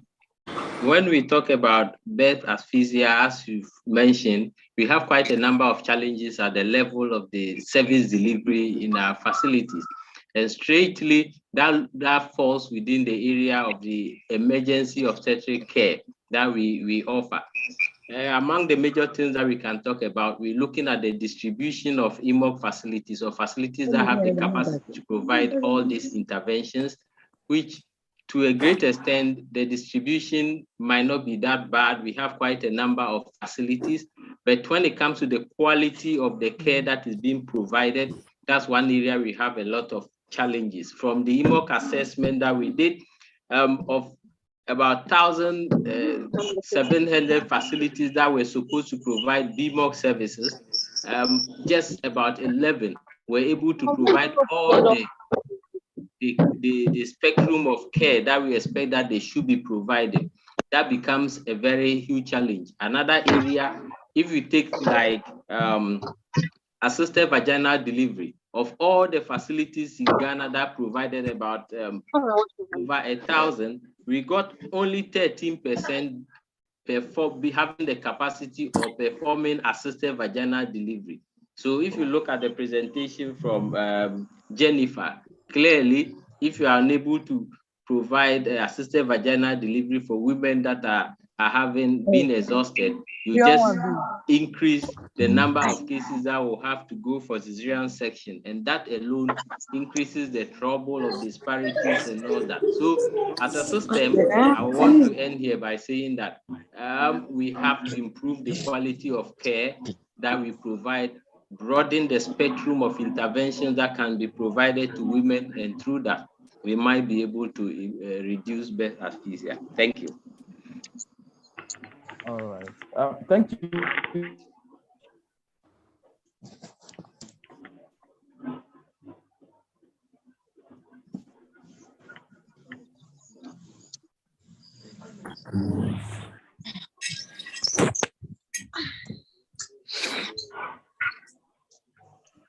Challenges that we are having. So what we have some of our Dr. Ama here. Dr. Tamate, are you able to respond to this for us?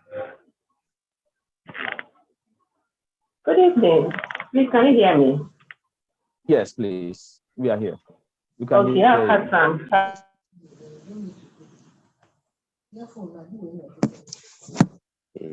Yes, so I would like to thank all the previous speakers for their clear and well-researched presentations and all the ideas that have been shared so far.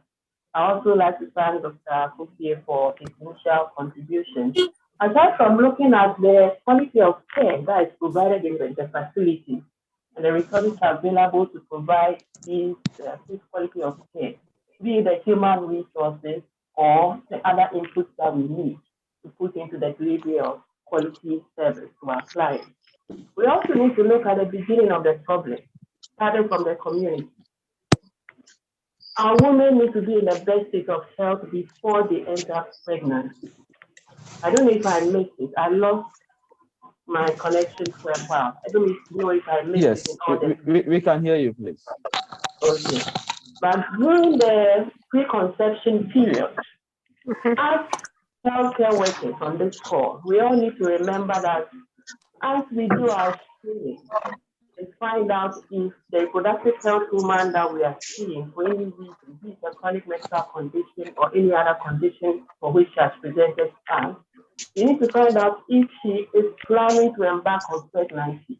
And if she's doing so, she needs to be on daily folic acid supplementation. This will ensure that her baby will be well formed. It will help us reduce the number of women who will have to. We also need to ensure that they are having a good quality diet so that they enter pregnancy well nourished with a good hemoglobin level. This will provide adequate oxygenation to nourish that baby in the womb. Aside from that, as for the chronic medical conditions that you mentioned, we also need to empower our women. It's very important. We need to empower them so that when they are pregnant, they will have enough financial resources as well as psychosocial support from the home, especially from the husband, so that they can attend antenatal clinics when scheduled to attend. They can book early when they are given investigations to perform in order to help us screen and identify health problems early and intervene, prevent them from affecting the baby and causing a chronically hypoxic baby in utero, which will enter labor already compromised and will not be able to withstand the labor contraction and will be delivered as a better situated baby with perinatal asphyxia. We need to empower these women, make sure that they have adequate financial support. Either they themselves have a trade, they've learned that is giving them adequate income, or they have the support of their husbands, their family. This is a little I'll add for you. Oh, thank you, Dr. Mate, for your submission. Thank you so much.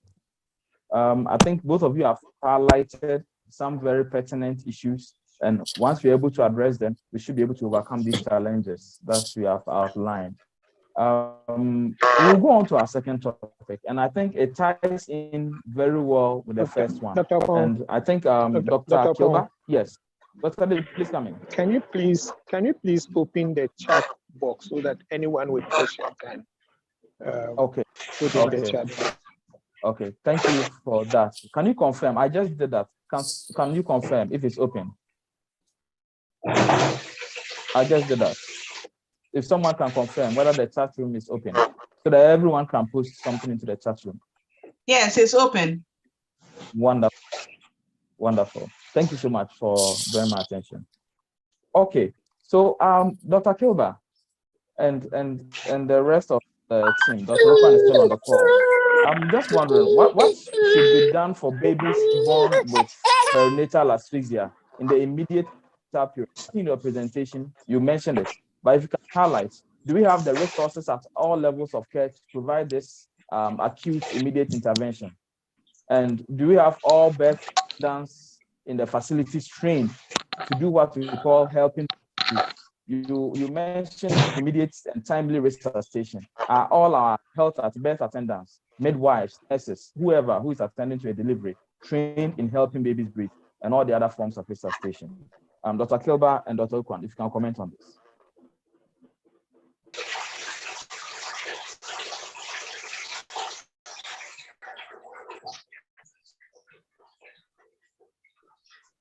Hello. Thank you very much, Dr. Paul. Okay. Yes, Dr. Kilba, please come in. Yes, go ahead. Okay. I'm not sure that we have data readily available on what percentage of, like on a national scale, what percentage of healthcare workers who work directly with newborns have been trained in helping babies breathe. But it has been ongoing for years. And I think for a while, like Dr. Segomoso said, we kind of moved it a little bit to the back burner because we thought we had done a lot of work. But there's also been a lot of moving around, reshuffling. So like the team from Sunyani presented that they had a team trained, and then at post were only 5 who had been formally trained. So it needs to be an ongoing thing. I'm informed that for some reasons, it's part of their peer review. As part of the peer review process, they look at how many trainings have been held in helping babies breathe. I think that's in the right direction. It's a continuous thing. We cannot do it in one year and then that's the end.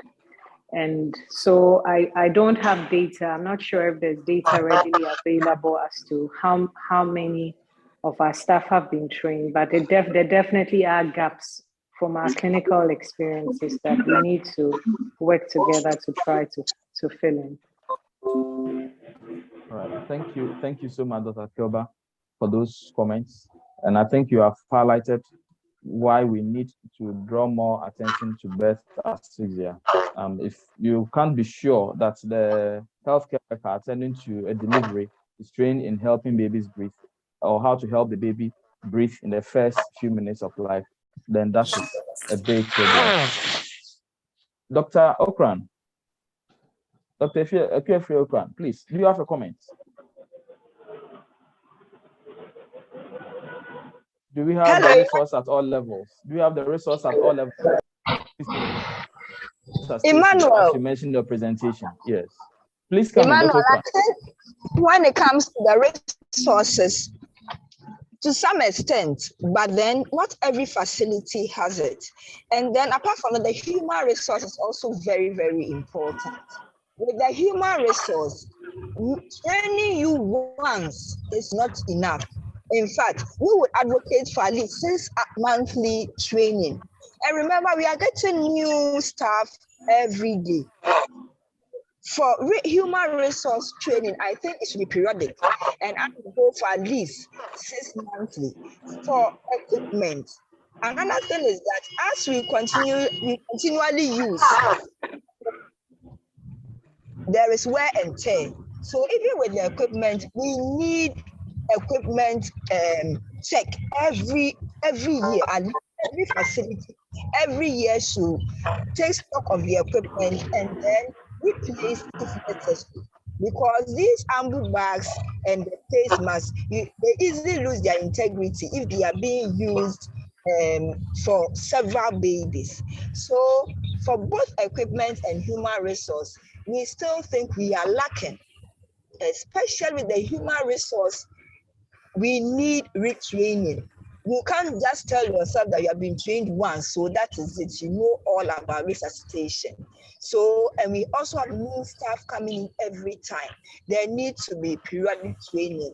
We pray that there will be funding, and then the training, it can be facility based, like Jennifer rightly said. If we just organize a big one, which is good, having big events like that are good, but apart from that, we should try and have facility-based training so that everybody can be involved. So that's my take on the resources, both human resource and equipment. Thank you. Thank you so much for these very insightful contributions. Let's take a look at our next topic. Hello, can I just make a quick comment? This is Dr. Ama. Dr. Ama, please come in. Make a quick comment. Yes, please. I wanted to find out, I don't know, but it seems that neonatal resuscitation maybe is not being taught well at the various training institutions. So that would be the medical school, the nurses training colleges. So probably we need to liaise with them to see what kind of training they have, so that as it becomes part of their training, it will be easier for them to practice it on the job and for the retraining to be done. Thank you. All right, thank you for those comments. The hands that are raised, I know some people have comments and questions. We'll take all the comments and questions right after the discussion. Okay, so keep them raised virtually. We'll invite you to make your contributions very soon. Thank you. So this is to our anesthetists team. We know that anesthetists play a very crucial role in preventing birth asphyxia. And countless times during our perinatal audits, there have been issues of delays from anesthetists responding to emergency CS cases. We want to know from the anesthesia team, what are some of the challenges that you are facing as anesthetists that is preventing you from playing this very key role in preventing birth asphyxia at all levels?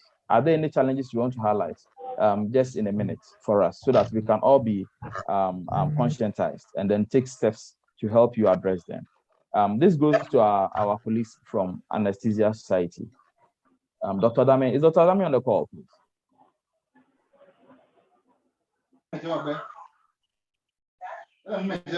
Or any representative from the Anesthesia Society, the Ghana Anesthesia Society, can also respond to this. What are the challenges that anesthesia is facing, anesthetists are facing, and is accounting for some of the challenge delays we are seeing when it comes to responding to emergency CS?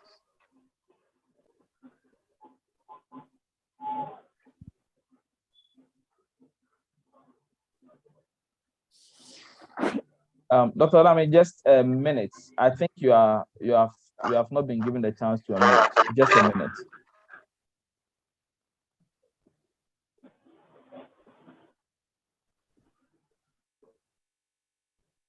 Yes, please go ahead now.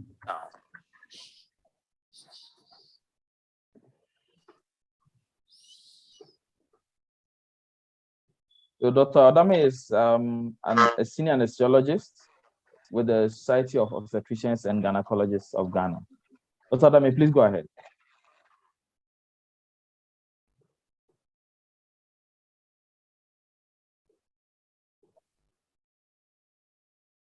Okay, I think Dr. Adame is struggling to still join us. We'll go on to the next topic, and then we'll circle back if time allows. We have our colleagues from the media here, and then from the Christian Council and the Islamic Council. I think this is one of the topical issues that all of us want some answers to. The role of the media and religious bodies in addressing the misinfodemic about pregnancy, delivery, especially CS, the care of children who suffer from the effects of birth asphyxia, how can the leadership of bodies lead this charge to change the beliefs and practices that is posing a lot of danger to pregnant mothers and their babies and leading to asphyxia? For example, some pregnant women will refuse to come to the hospital when their pregnancy is past 9 months for fear of what? Being operated on, as they have been told by a pastor or a religious leader that they respect that they will die when they are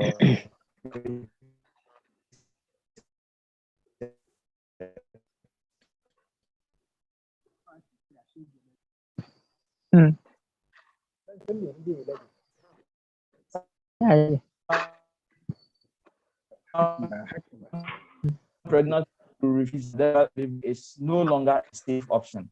We have some delays in pregnant women. I don't know. No, so.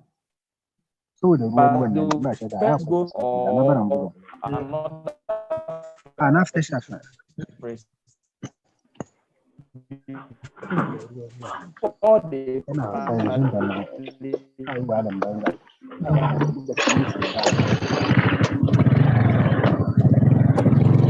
to the hospital when it is too late for you.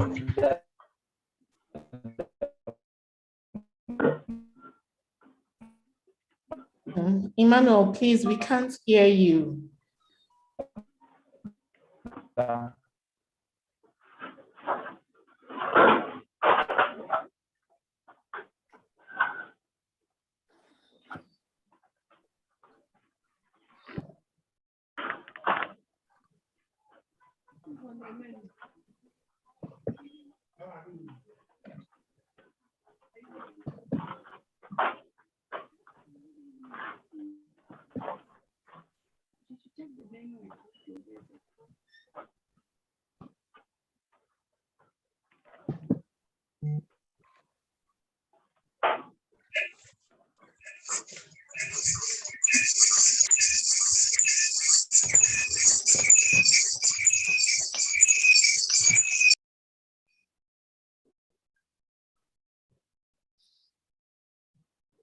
Okay, so it looks like the moderator for the roundtable discussion is also having internet issues. Please can Ms. Linda Asante be unmuted? So I'll just continue from where he dropped off. Some pregnant women refuse cesarean section when there's some pregnant women refuse cesarean section when there's an obstetric or medical reason and vaginal delivery is no longer a safe option. Some delay in reporting to the hospital when complications set in by first going to the prayer camps and other religious facilities. Many are using harmful herbal concoctions ostensibly for healthy pregnancy, easy labor, and strong baby or babies. So our journalists here, our Christian Council, our Islamic Council, most of these things revolve around the information they get either on the air or from church or from wherever they get that information. So how can you help us so that this misinfodemic is dealt with? So I think we can start with our journalists.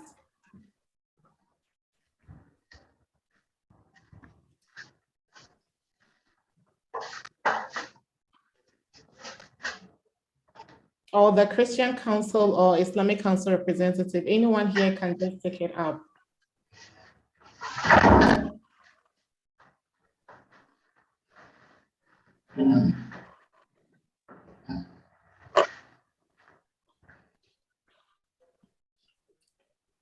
So Dr. Pong is back, so he will take over.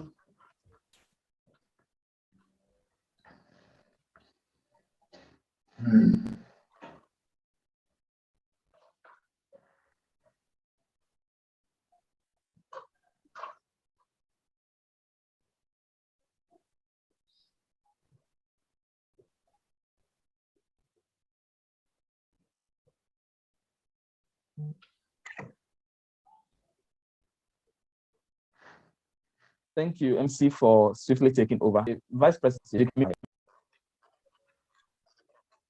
And then Ms. Efia Kesi is also on the call from the Ghana Journalists Association and a senior reporter from the Mirror. You can also respond to this question for us.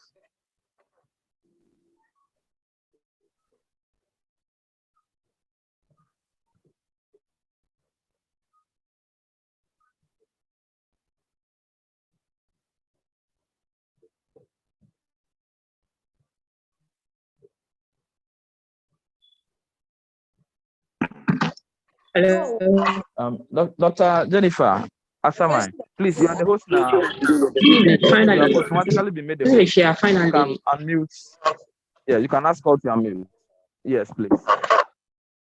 Hello. Yes. Okay. So I came to this conversation not only as a journalist, but as a mother who have experienced beta asphyxia firsthand. I think in our records, it was severe beta asphyxia actually in 2017. I'm surprised it's this serious because until then, I hadn't heard anything about it.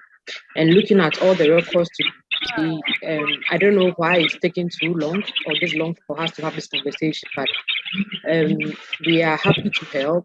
We are happy to help and spread the word as journalists. Some of the challenges we sometimes face is getting information, but I'm happy that in today's dialogue, there are many resource persons who can call on when you need information. So maybe it shouldn't be just a monthly thing, or shouldn't be just be today's event. We should keep the connections, we should keep the dialogue going, and then with time we'll be able to clear some of all these misconceptions. Like all the issues we have with Busomba, all these things come from beta asphyxia. Unfortunately, we are not talking about it. Going for it, I be open and help us provide information. Thank you.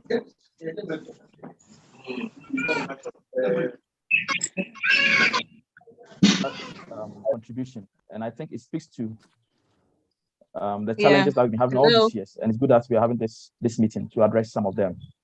Is Miss Linda Asamoah able to speak now? If you can, please unmute and make your submission. Yes. Thank you very much. I hope that you can hear me. Can you hear me? Yes, please. We can hear you loud and clear. All right. It's just unfortunate that we are having this discussion at this time.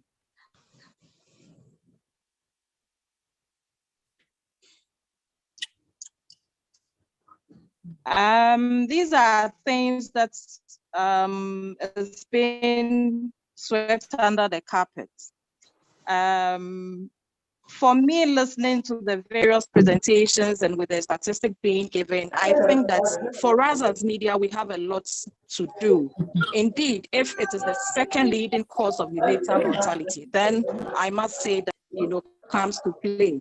And the media being known as the agenda center. Fortunately, TV, we all know, are very powerful. We have various health programs featuring on many of the radio and TV programs that we need to take advantage of. We also have community radio stations that we can take advantage of. And then resource persons appear on the various programs so that they can share the knowledge and also educate, the communities.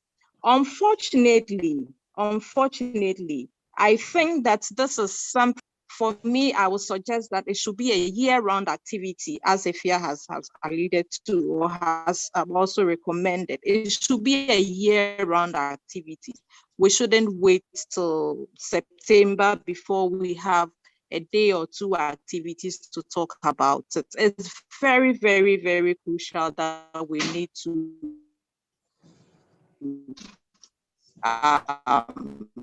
put our hands on deck. And for one of the presenters did mention that 6,500 neonatal deaths a day. This is very alarming. It's a whole community. And she also did mention that these neonatal deaths ministers of finance. We even have, health workers in there, and I will entreat us to feed us with information. I'm happy that we had a lot of figures, a lot of statistics, but then this is something that we need to equip the media with. Without the information, we have very little to talk about. So please, let's get the various health groups in the various media space to educate them and then equip them with information so that they can also in turn, educate the general public. Without information, the media will have very little to do. And I will also suggest that we work with the Queen Mothers, because they also have a very, very important role to play when it comes to these issues in our various communities. For the media, our doors are widely open, as I always say. Just get in touch. We'll put the media teams together, and then you can feed them with information, empower them with information, and then they can in turn do what is expected of them. So that together we'll ensure that neonatal deaths are reduced, especially with this specific. So much, Miss Asantieje. This is wonderful, and I think we'll do that. As Pediatric Society, we'll put together a team that will be working with the media group and feeding you all the right information. Can I be heard? Specific that is better. Hello. Thank you very much. Oh, thank you, Ms. Asantieje. I think your recommendations are well noted, and we'll act on them accordingly. Is Ms. Tyner on the call? If she's on the call from the Christian Council of Ghana, Ms. Tyner, we'll give you a minute to comment if you're on the call. Ms. Tyner from the Christian Council.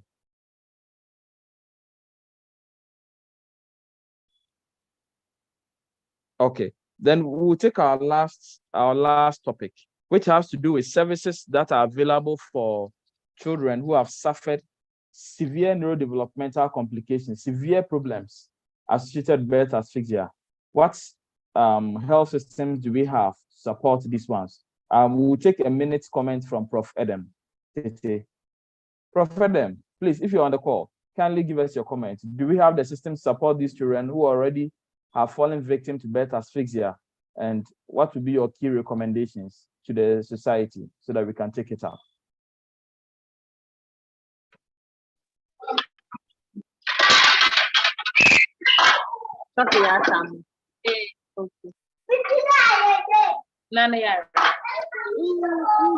Okay. Unfortunately, looks like Prof. Tete has also dropped off the call.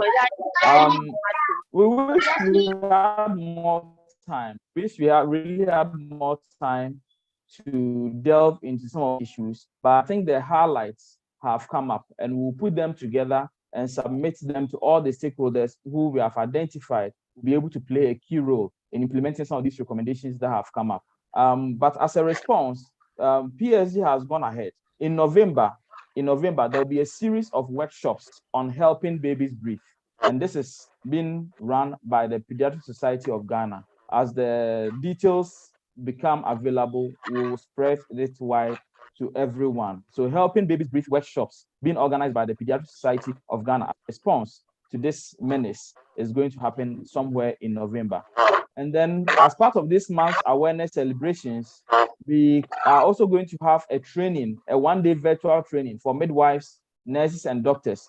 This will be hosted by the Pediatric Society of Ghana, Bono East branch, and it's happening on the 23rd of September. That is just next week, around the same time.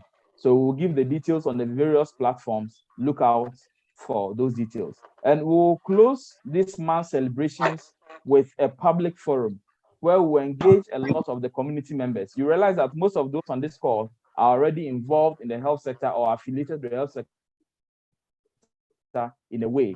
But a public forum, which will be happening somewhere on the 1st of October, we're talking to more of the public, the general public. So we'll share it with the media outlets so that they can invite the whole Ghana to be on that call. And then we'll share and have more time together.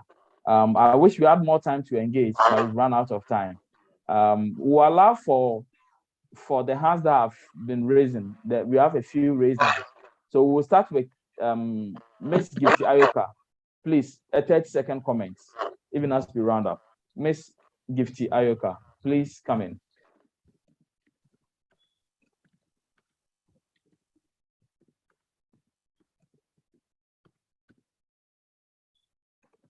Okay. Okay. Good evening, everybody. Okay. Yes. Good evening. We can hear you, please. Please, can you hear me? Yes, we can hear you loud and clear. So I'd like to find out for the children that do survive. I know that there are various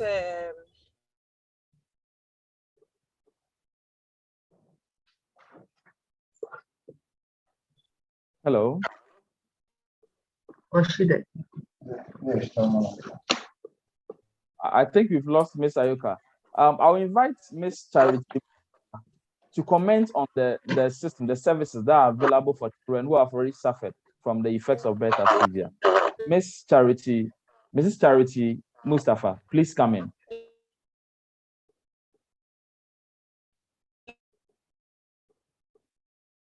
levels, like some are severe conditions such as maybe ASD, speech and language delays, because there's research that shows that such children could end up with such conditions. Do you monitor their development? Are they set aside to be, to be followed up, like their development? Is it critically, examined or followed up so that they get the support they need? Or do we just wait and see whether they turn out right or not? Yes. So hello, good evening. Yes, good evening. Please, can you hear me? Mustafa, yes, we can hear you. Please go ahead. Yes, please. Okay. Thank you for this panel discussion. I want to thank all the presenters for a good job done. Okay, so after we've saved the others, the babies that survive the 24 hours and afterwards, like somebody just said, how do we follow them up? I want to just say something small concerning the services that are available. When it comes to birth asphyxia, usually the most affected parts are the parasagittal region of the cerebral cortex and the basal ganglia. And if you look at the function that these parts of the body, this part of the brain, perform, the motor function, it has to do with learning, it has to do with executive function, it has to do with many things. So the entire child needs a reconditioning. Now, what happens is that this child has suffered some form of damage already. That cannot be repaired. But then, can we, what therapy does is that, can we utilize the neuroplasticity of the brain? So that's what we actually use in therapy, the neuroplasticity of the brain. So all is not lost when a child has suffered asphyxia, whether mild to severe. What can happen is that that child has the opportunity to be trained so that they can get to their maximum potential. But what happens in our system, or what's happening, or what I've noticed is that some of these children, when they leave the hospital, they are not followed up until a milestone is missed or a milestone is not achieved. Then they now come to the hospital and they are seeking for solutions. So they go to the doctors again, and then they start referring them for maybe physio or speech therapy or occupational therapy. And usually by the time they come, sometimes they would have developed established pattern already. And so some of them come in too late. The first year of life is very essential. And so what is done at Princess Marie Louise Hospital is that when we have asphyxia babies, they are followed up till they achieve their milestone. Or if they do not even achieve their milestone, we followed up for early detection of other neurological signs. Some of them, they might even achieve walking and all that. But when it comes to schooling, they have a lot of issues with schooling. they have delay in learning, they have learning challenges, they have other behavior issues that comes up. And so if they are not followed up, the children get lost in the process. So therapy is very important for those children. As we are doing well to save them so that they will be alive, we also want them to have quality of life. So please, my appeal is that, yes, it's a teamwork. We are working as a team. Let's involve all the members of the team, because when that child is saved and is alive, we want that child to have a functional life. Let's not just say we have saved the child, like the statistics is showing, we have saved the child. What is next? How is the quality of life of that child? Let's look at that, because that's what therapy does. We just use the neuroplasticity of the brain to ensure that the child is functional. Thank you. Thank you so much, Mrs. Charity Mustafa. And I think you've really highlighted one key thing: quality of life, beyond survival, quality of life. And with that, I want to invite Dr. Edward Entry from the Ghana Health Service. I think every speaker has talked about the resources lacking, what is lacking, and what we can do. From the Ghana Health Service, what can the Ghana Health Service do? As a major stakeholder, what can the Ghana Health Service do about all this? Thank you. Yeah, thank you very much. A lot has been said. From Ghana Health Service perspective, I would say that we are looking at optimizing the resources we have at any point in time. And I'll look at the human resource as a critical factor. The first point has to do with the number of midwives attending to women on the labor ward. In many cases, there are far too many women compared to midwives, so they are not able to give adequate attention to them, and this has to be addressed. Another issue has to do with discipline and commitment of health workers, particularly doctors, to duty. Sometimes people have been called to intervene and there have been undue delays. I believe that if we all remain committed and disciplined to our calling as health workers, we would go a long way to reduce the incidence of birth asphyxia. Thank you very much. Thank you so much for the brief but very heavy comments, Dr. Antwi. I'll invite, apologies to all our participants. Time will not allow us to invite everyone, but there are a few comments in the chat, and I would like to read one out. I would like to read one out for all of us to so one is saying that I have given birth 3 times in Ghana, and not once was I offered medications to manage labor pain. Elsewhere, pregnant women have the luxury of choosing medications to manage their labor pain. Why is there a high threshold for initiation of medication to manage labor pains? And I think someone is also bringing that dimension to the discussion. Time will not allow us to go into all those ones. I will encourage everyone to look into the chat box and also see some of the responses that have come. I'll make a few announcements. I think I started the announcements. One of them being the Helping Babies Brief workshops by the Pediatric Society of Ghana in November, and then the public forum happening at the end of the month. But next week, let's meet again. Hopefully we'll not have these technical issues. Let's meet again and join the training for midwives, nurses, and doctors. I'll invite our MC, Dr. Frema, to come and give us some remarks before we go. Yes, thank you. Over. Thank you so much, Dr. Pong, for moderating the roundtable discussion. It's been very interesting and insightful. So without wasting time, I would want to call upon the PSG president, Dr. John Adebi Apia, to give us a closing remark and also to summarize the discussions that we've had today. Dr. Adebi. Thank you very much, MC, Dr. Frema, for duly and then piloting us through this session. Well, we started with the notes that this is the first time we are organizing birth asphyxia program. And we've identified, we know it's one of the top 3 causes of mortality in children. Top 3 causes of mortality in the neonatal period, and also contribute towards under 5 mortality significantly. We had a talk by the neonatal team, and they focused on the causes of neonatal pathophysiology and then the outcomes of birth asphyxia. We also had our colleagues from the obstetric side, and they actually educated and highlighted the challenges they also face in the real underlying cause of birth asphyxia.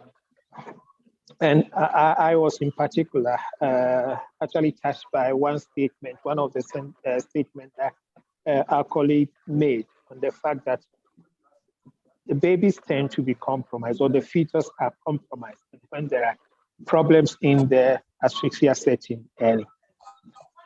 We will engage all of our stakeholders and see how we can move this forward. Lastly, we also heard from Dr. Jennifer Assaman from Sunyani, who presented their quality of care project that they have done on birth asphyxia. It's interesting, and with very little resources, we've seen how much they did accomplish during this period. We have heard from the panel discussion. We've gone through some of the challenges and the gaps that we are facing. But indeed, the bottom line is that we all need to act together. We all need to come together. We all need to identify, actually we have all the causes. We need to identify how we will be able to address the situation. Ideally, we don't want birth asphyxia to happen at all in the first place. But if they do happen, we should be equipped to be able to manage cases at our different levels. The other thing which our colleague obstetricians also highlighted was knowing our limits, being able to refer cases early to the point that they also intervene. Lastly, but not the least, I want to add to the fact that all our stakeholders agree to the fact that we all need to work together to ensure that birth asphyxia is reduced to the barest minimum. And from our colleagues from the media, I'm most grateful to the fact that you have offered to join us in attacking this issue, which contributes to under 5 mortality. Without making inroads into the neonatal mortality, we will barely be able to scratch the surface of SDG 3. And it's up to all of us to work together. Thank you, Ghana Health Service, for continuously being there and working with us.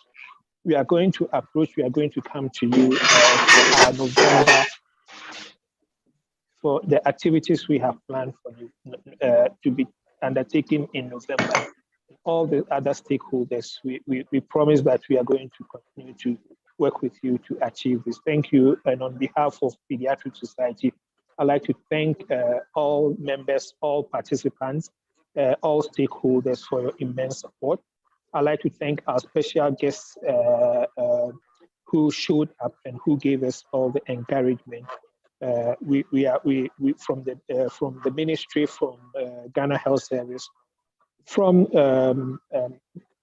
the National Health Imam's Office, and then also from Christian Service. We are most grateful for all your support. Indeed, without your support, we cannot be here. And I would like to thank the National Executive Committee and then the organizing committee of this birth asphyxia National Stakeholders Meeting. Indeed, they have done a yeoman's job. And on that note, I'd like to say a big thank you to, and then good night to all of you. Thank you so much, Dr. Davey, for thanking us. We are very, very grateful. So the chairperson for the LOC, Dr. Emmanuel Opon, would give us a closing prayer. He's already given us the announcements.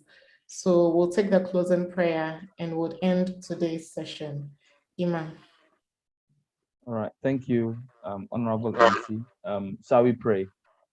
Our dear Lord and Master Jesus, we thank you for leading us through this meeting. We thank you for all the wonderful ideas that have come to us.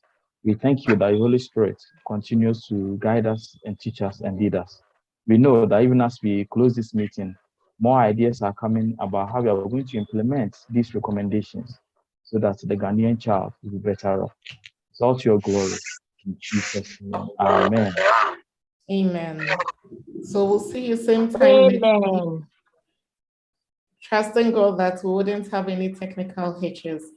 Have a good night. Enjoy your weekend and have an asphyxia-free month and the rest of the year. Have a nice Thank you. Bye-bye. Thank you very much.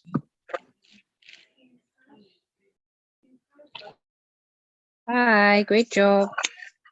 Bye.